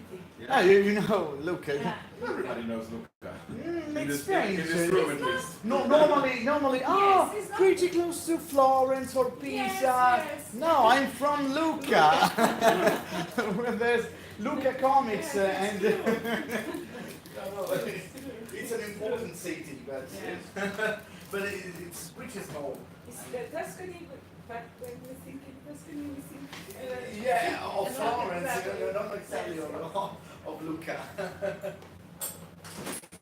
I'm happy you remember Lucca. You see a small room and.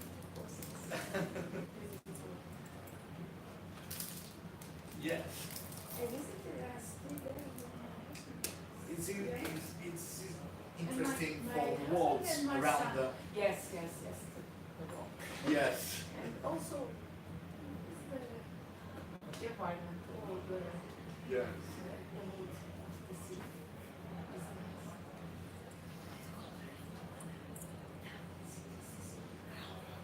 Yes. For the moment. yes. It's a mess. We have not enough space. So people are crowded. Yes. It's a big problem to citizens because in towns like Florence or Venice or Bologna, there are troubles with crowd. It's pretty difficult to live everyday life. Yeah.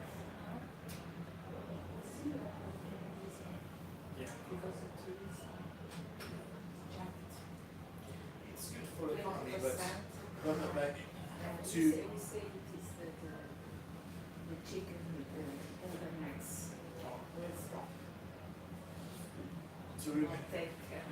tourism is good, but has to manage very well. Yes. Like also some qualities of education we lose.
And you were there.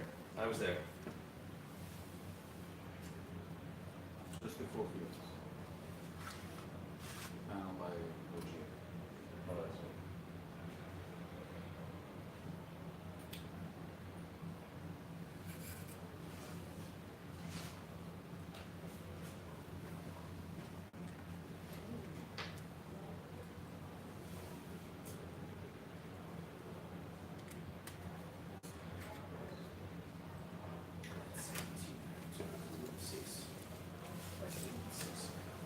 Right here. Just stay the second and No, downstairs, Yes. room 6. Okay. Thank you. It's really crowded. Really crowded. I mean, it's It's smaller. smaller than this. Yes. I had to go there 5 p.m. But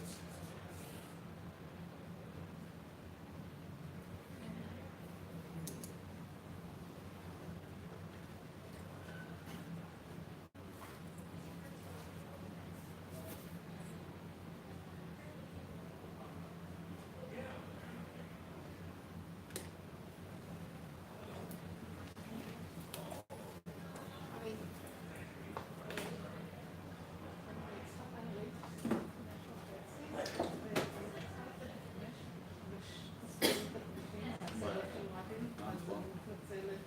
אוקיי. תעשי מה שאת צריכה. תודה.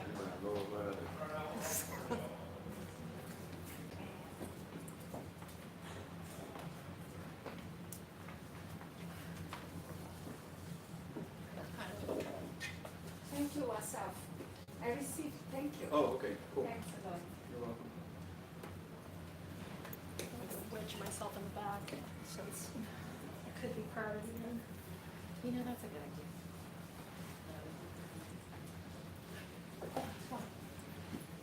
All the parts today, or What? all the parts today?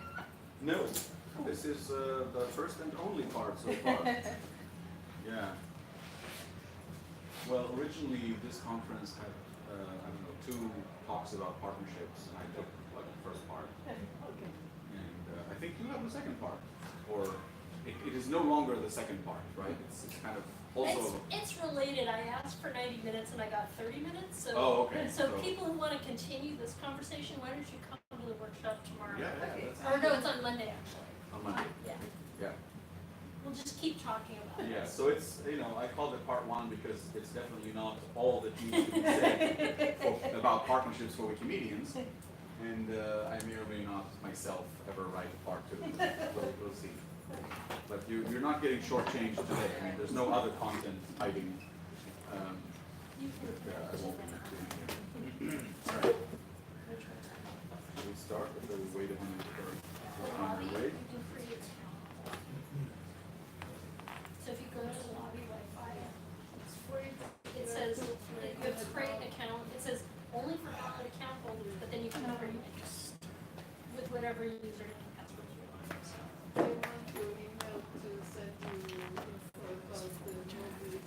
That's fine. For next year.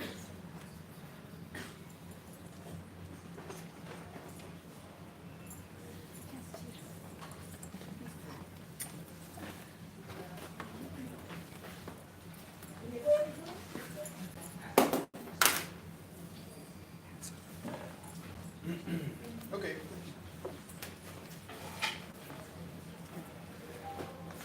Let's start. My name is Asaf. For those who don't know me, I'm from the Wikimedia Foundation, also a long-time Wikipedia volunteer before I joined the foundation. And I'm trying to get all of my talks in this conference done today, so that tomorrow you don't have to listen to me anymore. Let's do a quick check of who's in the room. How many of you, please raise your hand, have been part of a partnership in a Wikimedia context already? How many of you have been part? Okay. All right, thank you. And how many of you have been part of such a partnership from the Wikimedia side? Raise your hand. Okay. And how many of you have been part of a partnership in a Wikimedia context from the partner side, the other institution, the non-Wikimedia side? Okay, a few of you. All right. The rest of you have been mysteriously part of a Wikimedia partnership, but you're not sure what side you're on. That's great. Brokers. Yeah. Multilateral partnerships. That's great. That's the advanced case. Hello. All right. Okay. Sure. All right. So, this is a training session in which I tried to tackle something that I found was needed in the movement, at least by some people, which is how to go about creating or attempting to create a partnership in a Wikimedia context. This isn't rocket science. I'm not inventing some new amazing techniques for partnership building. So for those of you with a lot of experience in building partnerships, maybe you won't learn all that much. Maybe you will anyway. If this already sounds to you like you're in the wrong room, please, you're welcome to just get up and go to another session. I'm not offended. But I am trying to give basic skills of how to craft partnerships aimed at someone who maybe has never done it before or has never done it in a Wikimedia context. But I'm also a Wikimedian talking about Wikimedia, so I also try to give you some specific advice that you may not have learned in general partnership training. So with that preface out of the way, let's review what I want to cover. I want to cover what do I mean when I say partnerships, why should we care about that, and then focus on the steps leading up to agreeing on a partnership. We're actually going to stop at the moment when, yes, everything is set, we are going to begin a partnership. That's when we'll stop. Or maybe even sooner if we run out of time. But I'm not going to talk about kind of the, perhaps in some respects, more interesting part of how do you run a partnership, how do you run a project, how do you evaluate a partnership once it's over. Those are also very interesting topics, and they are covered in part 2. Part 2 does not exist yet. All right. So, but I think part 1 is necessary for ever achieving part 2. We need to somehow create the partnership that we later manage, and so that's what I'm trying to focus on now. How do we move from the situation of no partnership to a situation of maybe, possibly, probably partnership? And so, what are partnerships? I'm going to offer you this definition to work with.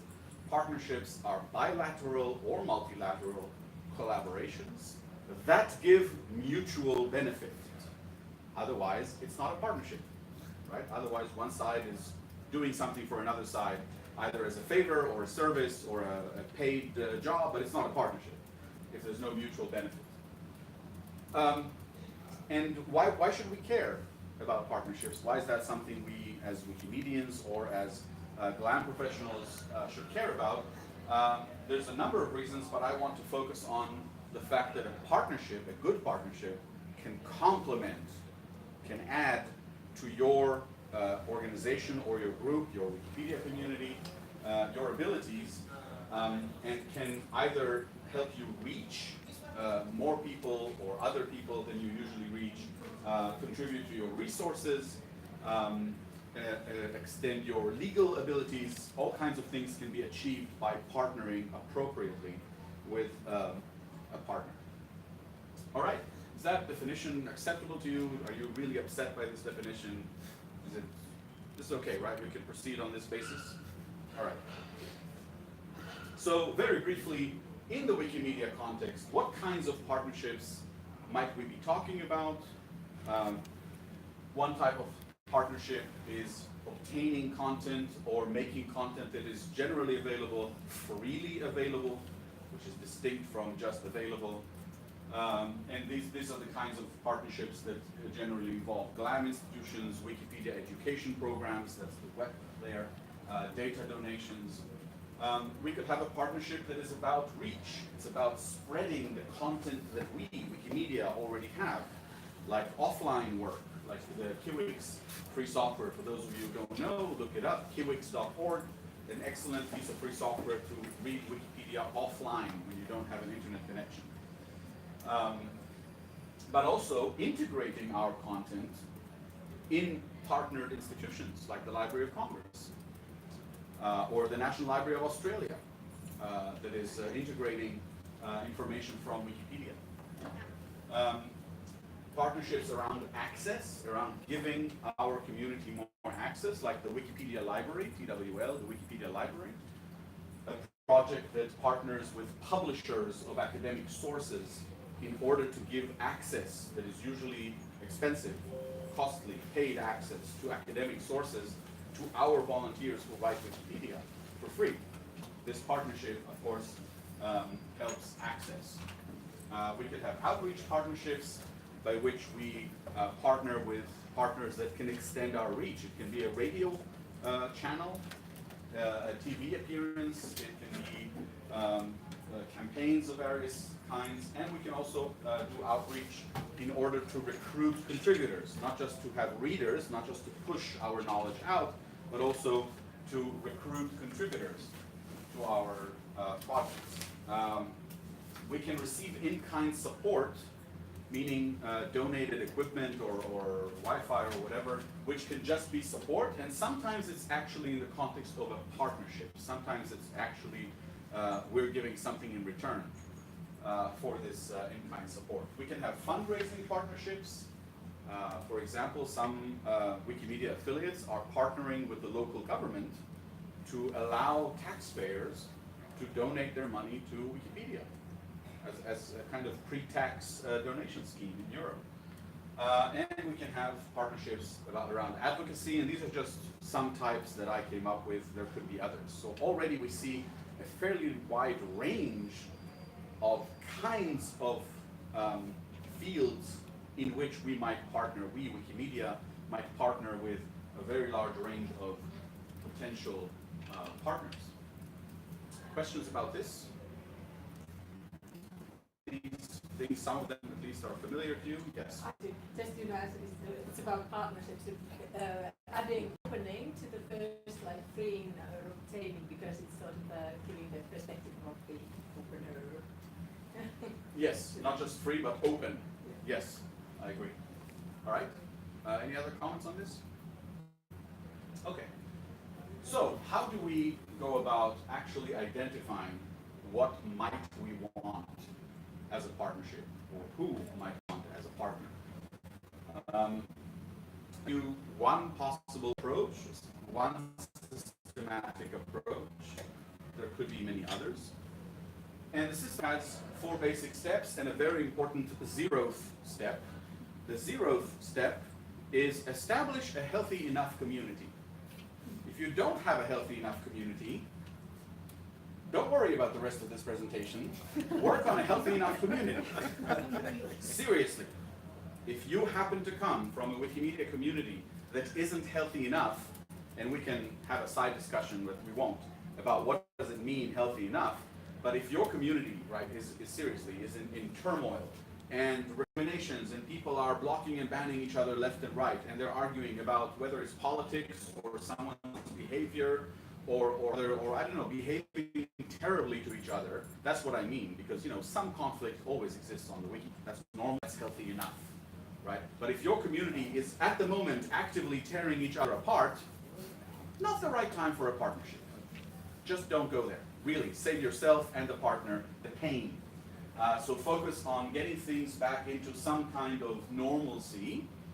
And I put it as a 0th step because seriously, I have seen some partnerships go spectacularly into catastrophe because the community, from the Wikimedia side, the community just couldn't accommodate the partnership because they were so busy fighting each other, and the fighting was bleeding into the partnership, was affecting the partner, was scaring the partner, upsetting everyone.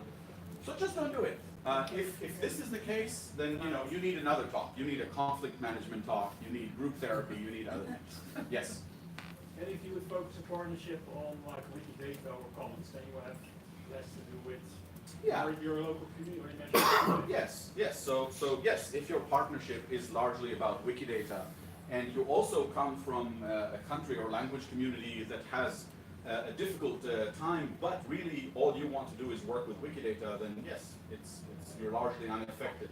And generally the bigger wikis, right, English Wikipedia, Commons, Wikidata, Spanish, French Wikipedia are somewhat easier in that respect, because even really bad arguments between a few users are not derailing the entire community, usually, right? Whereas in a relatively small community where there's maybe 40, 50 really active people, if if 20 of them are in a really big fight, then your community is not healthy enough. So that can be a problem. All right, so we need a community that is more or less business as usual, ready to create a partnership. And then I suggest to you these 4 steps.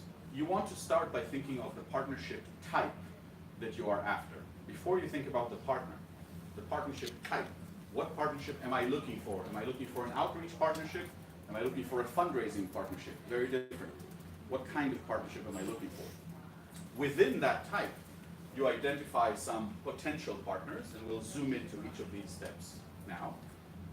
And you research those potential partners and try to rank them in order of expected. Hello, you can join us if you like, or not. Oh, they were the organizing team. They just wanted to make sure nothing was on fire here. So you rank the potential partners in some kind of approximate order of expected impact, like how much value can I get out of this partnership, but also the ease of approach, right? So I don't know, maybe if I could partner with the Library of Congress, it'll be fantastic, but I'm just random Asaf from the internet and nobody will talk to me in the Library of Congress. So the impact would be huge, but I'm very unlikely to succeed. So bear that in mind. And then, given that list, and after you've done all your calculations, you select a partnership to pursue. So, how does that work? If we try to think about what kind of partnership type do we need, where can we find answers to that question? There's a number of ways you could go about it. You could use like formal analysis tools like SWOT, which you may know from your working life, right? Strengths, weaknesses, opportunities, and threats. You can use other models of analysis. The important thing is some kind of formal methodology in which you say, well, we're really good at this, we're not so good at that. We have this opportunity because whatever, the government is doing this, and we have this threat because people are not using keyboards anymore, and nobody will edit Wikipedia one day. I don't know. That's a threat. Have you thought of that? That's a really kind of worrying thing that is happening these days. Fewer and fewer people are at a keyboard.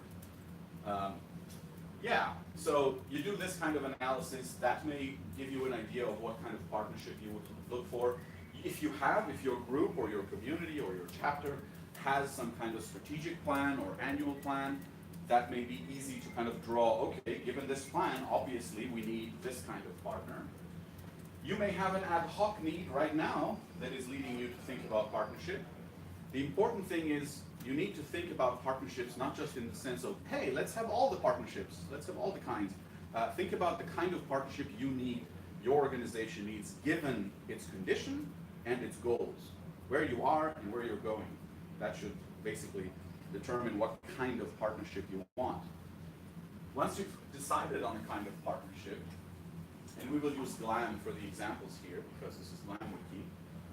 That is not good. Once you have decided on the kind of partnership you're looking for, you can start identifying potential partners. So I want a GLAM partnership, I want to work on opening up some content. Well, there's lots of museums and lots of libraries and lots of archives. Whom should I work with? So I need to start looking at potential partners. I want to remind you that you have some potential partners within the Wikimedia movement. Other chapters can also be a partner to you. The Wikimedia Foundation, in very particular ways, can be a partner to you. Is already a partner to you, of course, by supporting the platform, but it can be a partner for you in funding, it can be a partner for you in certain legal issues, etc., etc. But mostly we're talking about external partners here, other institutions. And I want to point your attention, in addition to GLAM institutions, higher learning institutions like universities, governments, which are often interesting partners. I want to point you to two types of partners that maybe most Wikimedians don't think about. One is nonprofits and activists of various kinds. Activists or nonprofits that are trying to achieve some particular purpose often have the energy and the interest to look for other ways, and they're looking for partners. So they may be really open to partnering with Wikimedians, and there are, of course, some pitfalls for working with activists, because activism is almost the opposite of neutrality.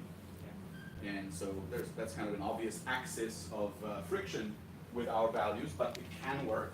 And I want to point you to networks of organizations. And I know a lot of groups have never thought about that, but a network of organizations is sometimes a really valuable partner.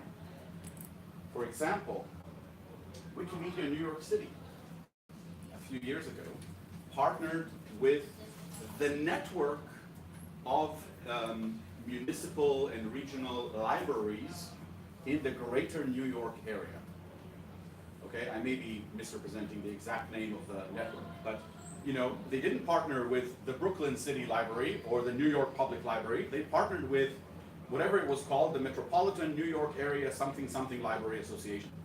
And that group or organization was in charge of hundreds of libraries all around New York. And the chapter, Wikimedia New York City, placed a Wikipedian in residence, right, an experienced Wikipedia contributor, at that organization, which was a network of organizations, right? It was a network that was both providing services to those libraries, collecting needs from those libraries, distributing some shared resources between those libraries, responsible for continuing education of staff in those libraries. So for example, that one Wikipedian and that one negotiated partnership could actually have her work one day in Brooklyn, one day in Manhattan, one day in this library, one day in that library. One day she was training, another day she was, creating a batch upload. So it was a really, cost-effective investment in partnering with that network, because once you are a partner of the network, it's much easier to do actual activities with the individual, groups or organizations in the network. So I want you to think about that as well when you're thinking about potential partners. And with each partner, of course, you are looking for mutual benefit. Don't focus only on what we want. Yes, we want photos, and we want students to write articles. What is in it for the partner? Why should they work with us? Not always as obvious as we might think. So when we have some potential partners, what we want to do is learn a little bit about each partner, and then sketch, just briefly, like a paragraph, what would a partnership with this partner look like? What might we do with the network of libraries in New York? What might we do with the, aircraft museum in Israel, right? These are different things. What might we do? What could it look like, this partnership? And it doesn't have to have numbers, it doesn't have to be a project plan, just a paragraph that describes in human speak, well, we're going to do this and they're going to do that, and it'll be great because, mutual benefit. And then, like I said, try to think about what is in it for us, but also how likely are we to be able to partner with this partner at this point.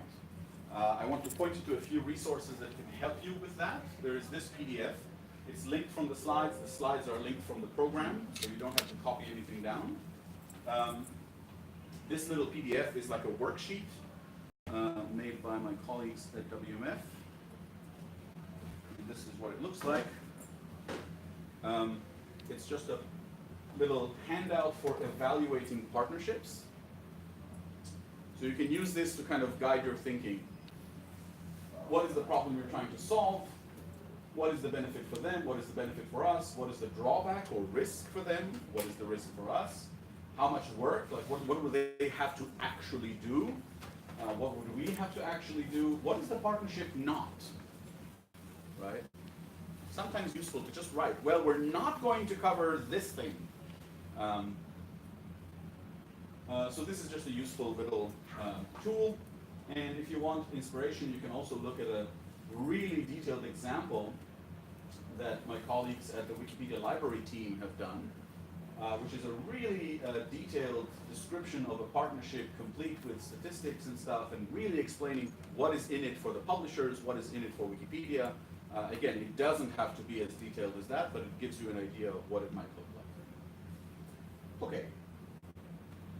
Let's move on. So, we've looked at a number of potential partners, and we want to select the partnership that we want to actually pursue. We want generally to select the partnership with the best chance for success, given the balance of impact and likelihood. And it is okay to look for multiple partnerships in parallel, but remember that there is a chance, however small, that all of them would say yes. And then what? Right? If you are pursuing 5 different partnerships and miraculously you made a great impression and all of them say, yes, let's work together. So when are you giving us the training, and how soon can you upload 5,000 images? And can you handle that? So make sure you are pursuing partnerships at a rate that you can actually handle in case they like you and want to work with you. Usually, if you are from the Wikimedia side, you need to inform your community. This is a good stage to do it. Once you've done some thinking, you have a partner that you'd like to pursue before you pursue the partner. Mention this at least in a relevant space to the community and say, well, we're thinking of working with this library or that museum. And listen for feedback. Consider the feedback. I'm not saying that, well, if a single Wikipedian thinks it's not such a good idea, you should stop. No. But if a Wikipedian responds and says, oh, 3 years ago, that person tried to work with that museum already, and they crashed and burned. So maybe you want to look at that, and you had no idea. Maybe you weren't around 3 years ago. Maybe that person didn't really document it, but this other Wikipedian knows about it. So just give your community a chance to make you wiser. Again, not all the input from the community will be gold. Some people will just say, nah, it sounds like a bad idea, just because to them it sounds like a bad idea, and it still might be a good idea. That's okay. But make sure on your partnership. Maybe it really is a bad idea for reasons you can't think of. Maybe this partner has a really strong political affiliation that you were not aware of, and you are somehow coloring your organization politically, and you may not want to do that. I don't know, there's all kinds of reasons. That's why you want to make sure your community is aware. So let's do a very quick exercise, since we don't have enough time. Individually, thinking of your group or organization or community, try to apply this systematic approach. Think about what kind of partnership would you seek for your community or organization. And then in your mind, in your country, in your context, think about some of the potential partners of that type. And then maybe you can move further and say, well, of those, which would I pursue? If it were up to me, if I were doing this day, which partner would I try to pursue? And then, the most important question, what would the mutual benefit be? What's in it for them? What's in it for us, for the Wikimedia side? Let's take a few minutes with yourselves. If you were all from the same community, we would do it as group work, but it's just too complicated to explain each other's context to each other. So let's just do this individually, and after that, we'll just take 2 or 3 examples and move on. Okay? So let's take a couple of minutes to think about that. Sure.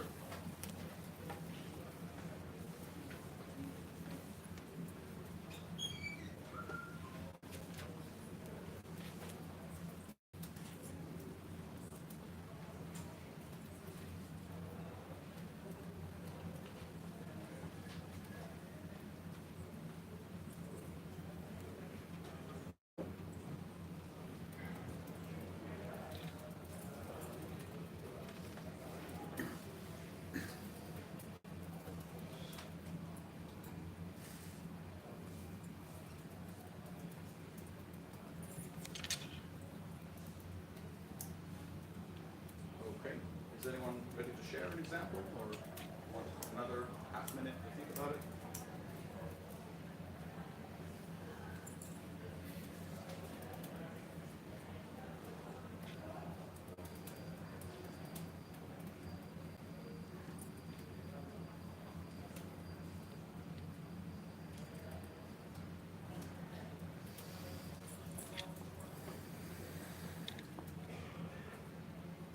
Anyone has an example? Yeah, go ahead.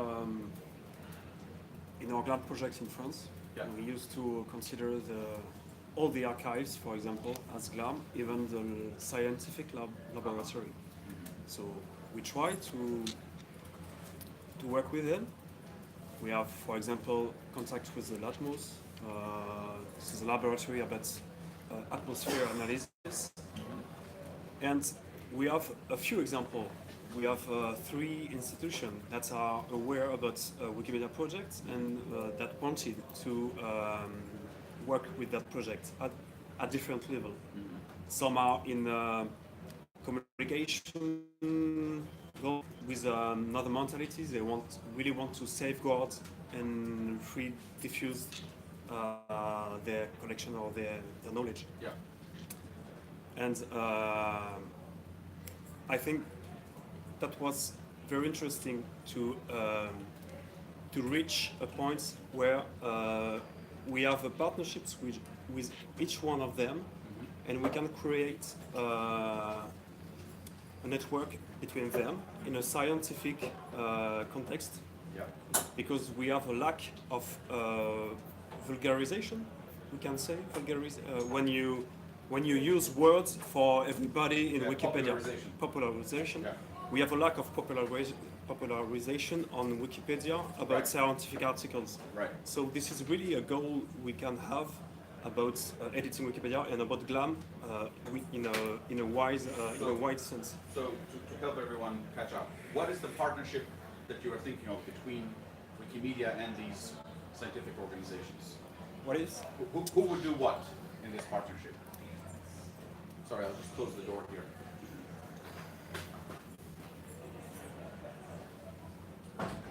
Yeah. For example, there are archives, they are sleeping. They have archives, they are sleeping, and they can use Wikimedia or Wikidata, for example, or Wikipedia to safeguard this knowledge because they don't have that possibility in their own organization. Okay, so and you say that is a benefit to them. That is a benefit to them. Would have Wikidata as a venue, as a place to make available their material. Yeah, not only Wikidata, but it's a possibility. Right. And this is data that can be sleeping and nobody has access to. Right. And that can be really interesting for different for the public and for the professionals. And what is the benefit to the Wikimedia movement? We have more data in Wikidata. We have more connection with Wikipedia and knowledge in Wikipedia. Yep. Yeah, that's pretty straightforward. Any other examples? Anyone thought of? Yes. Yes. So we've been thinking a lot about Wikibase this year, and also there's one thing that I didn't see yet in your slides, but maybe that's kind of a luxury problem. Speak up a bit. Yeah, maybe that's kind of a luxury problem. I didn't see that in the slides. So we kind of have the problem that we could actually do much more partnerships than we wanted to because they come to us and it's not really us seeking out partnerships, but we have to decide what to follow. But this is maybe something when you're a big chapter then you have kind of problems. So in order to decide not to do random stuff that doesn't have any impact, we actually build a plan much like that with a diagram in it, and what we are going after is in German we call it Leuchtturmprojekt, a lighthouse project, so something that shines a light over a field, so you can cover that field. So we are actively going to work with the German National Library because that is much more impactful than working with any random state library. You're big enough and popular enough that people want to work with you, and you have to pick which partners to work with. It makes sense to be strategic, as Jens was describing Wikimedia Germany is doing, to be strategic about which partner can we pick that would have the best impact, not just in the partnership itself, but around in the field, right? So if we are able to work with the German National Library, obviously all other librarians, at least in the German-speaking world, will, will have a chance to learn about it, to get inspiration from it, and it will kind of be a massive proof of concept or proof of success that the German National Library did it. Of course, the city library in Mannheim or whatever can also partner, right? So that makes sense to be strategic about the choice of partner from that direction as well. All right, in the interest of time, I'll move on unless someone is super eager to share their example, but we will have another chance later on. So I want to actually teach you a skill that maybe not all of you have spent a lot of time on. When you are preparing to, so you have picked a partner that you would like to partner with, a prospective partner, and you are preparing for discussing a possible partnership with this partner. This is the moment to study the partner. Earlier I said learn a little about the partner, right? Because you were talking about multiple partners. Please join us. This is the moment to study the partner, like really do your homework. And I'm going to teach you how to do that. After you have studied your partner, you can express your partnership plan in terms of the mutual benefits to you and your partner and your shared goals, while using your partner's language as much as possible. And you identify a contact point, you have the meeting for discussing the partnership. Please join us. Yeah. So how do we study a potential partner? How do we study a potential partner? I want to suggest to you something that maybe maybe some of you have never done. Read what the partner actually says about themselves. Read their main self-descriptive documentation, even if it's the kind of thing you usually skip over when you're navigating some website. So read your partner's mission statement, if they have one. Read their last annual report. Annual reports, can you think of something more boring? Well, yes, maybe sometimes annual reports can be boring, but you're trying to partner with this organization, right? So you should take an interest in their last annual report. Why? Because their last annual report, what does it tell you? Does it tell you everything they've done last year? No. No, it does not tell you everything they've done last year. I've never seen an annual report that tells you everything they've done last year. What does it tell you? The most strategic and... It tells you what they consider to be the most important or highest impact things they've done last year. Think about that difference.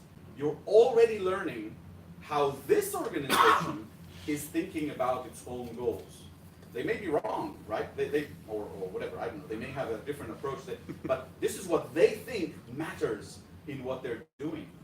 You're learning what matters to them, and you're learning some of their terminology. You're learning how they speak about the work that they're doing. This is super valuable. It's almost a cheat code, almost.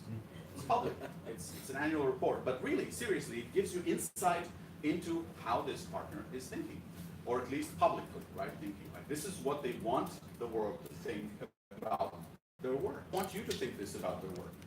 So read this annual report. Read their official website. The official website, depending on the organization, depending on the culture, some countries have, I don't know, a more detailed website culture than others. But, in Germany, you would always have an address on the website, like a physical street address. In other countries, it's weird. So, yeah, Germans are weird, I'm just saying. Different websites have different, I'm sorry, for those of you who don't know, it is mandatory for me to include at least one German joke in everything. All right, so, but the official website can have all kinds of interesting things, not just the official annual report. It can have the structure of the organization, right? What are the departments in this organization? How many, maybe it has the kind of the management hierarchy of the organization. Maybe it has its annual budget so that you know what is the scale of this organization. I didn't mean it. I love Germans. I love Germans. All right. So, another excellent thing is if you can find a recent speech or interview, something live. I mean, recorded is fine, but something where you can actually hear a person speak. You know, it can be a public lecture, it can be a public address or something, because again, that gives you not just the text, but also the feeling, the tone. How do they speak about their work? Listening to at least, I don't know, 10, 20 minutes, if it's too long, at least 20 minutes of your partner's, you know, CEO or executive director talk about their work will teach you a lot about the organization, I guarantee you. If you've never tried doing this kind of reading, I encourage you to try, even if as an exercise, even if you're not actually planning a partnership tomorrow, just try it on some site that you know, some organization, I mean, that you know. Try reading their annual report, which you have probably never read, and see what you can learn. I will give you an example. Maybe you've heard of this organization, wikimediafoundation.org. That's the organization I work for. And Wikimedians generally know this organization because, yeah, they're the organization that keeps the wiki running and, you know, pays the bandwidth and all that. But most Wikipedians have never read the wikimediafoundation.org website. And I don't blame them. It's not the most interesting website in the world. And even I can think of better things to do on a slow afternoon. However, if I were trying to partner with the Wikimedia Foundation, if I were a non-Wikimedia organization or individual trying to partner with the Wikimedia Foundation, I would be reading that website. So let's try this right now. Okay, let's pretend we don't know a lot about the Wikimedia Foundation and look at the actual Wikimedia Foundation website, the new site, and see, what does it say? What does this organization care about? What does it say it does? What is it proud of, etc.? Let's see. This is the Wikimedia Foundation website, at least as of, I don't know, a few weeks ago when I captured this. Well, it likes the color blue. I'm kidding. That's not a very meaningful thing to learn about this. But you know what? There's actually something pretty meaningful right at the top. Languages, English. That's unusual, right? Most websites, even if they are available in more than one language, you know, would have like a little flag or something in a corner, not this prominent, this big language button. So if you pay attention to this kind of detail, you can learn something. This is a site that cares more than average, let's say more than average, about multilingualism. And that's correct, right, from what you actually know about the Wikimedia Foundation. We are far more multilingual than almost any other organization. You know, a lot of companies or organizations would say, we're multilingual, meaning they work in 5 languages or 10, right? We work in 200 something languages, right? It's really much more multilingual. All right. The second thing we see on the site, no menu, no, I don't know, standard 3-column news, whatever. We see a ginormous slogan. Ginormous is a technical term. We see a slogan that says, imagine a world in which every single human being can freely share in the sum of all knowledge. So yes, this is the famous Wikimedia vision, here put front and center. And it tells us already something about this organization. I'm still on the homepage, I haven't even scrolled.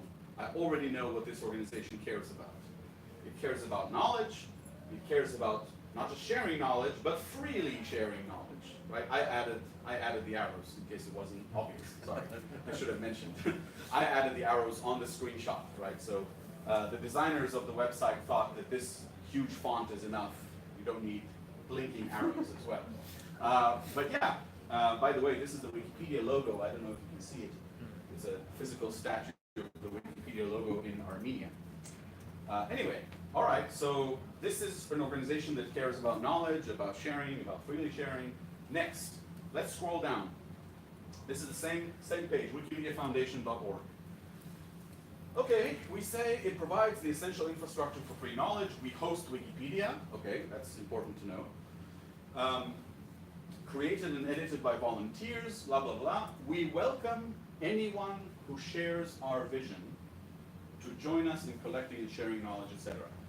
Not every company, not every organization would say that, would explicitly say, we welcome anyone who shares to join us. That's literally an open call for partners.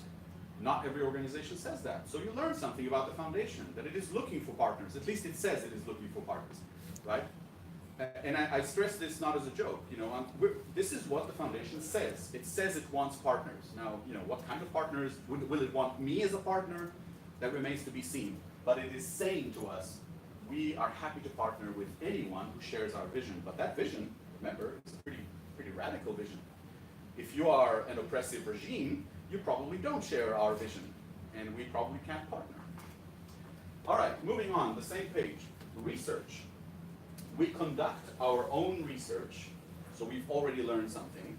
The foundation has its own in-house researchers, and partner, keyword, partner with researchers worldwide. So if I'm a researcher, if I'm an academic trying to learn something about the foundation, I've already learned two important things. They do their own research, and they're interested in partnering with information just from this homepage. By the way, I did not coordinate this with anyone at the foundation for the purposes of this demonstration. This is the genuine homepage as it was recently revamped. Moving on, same page, just scrolling down. Advocacy.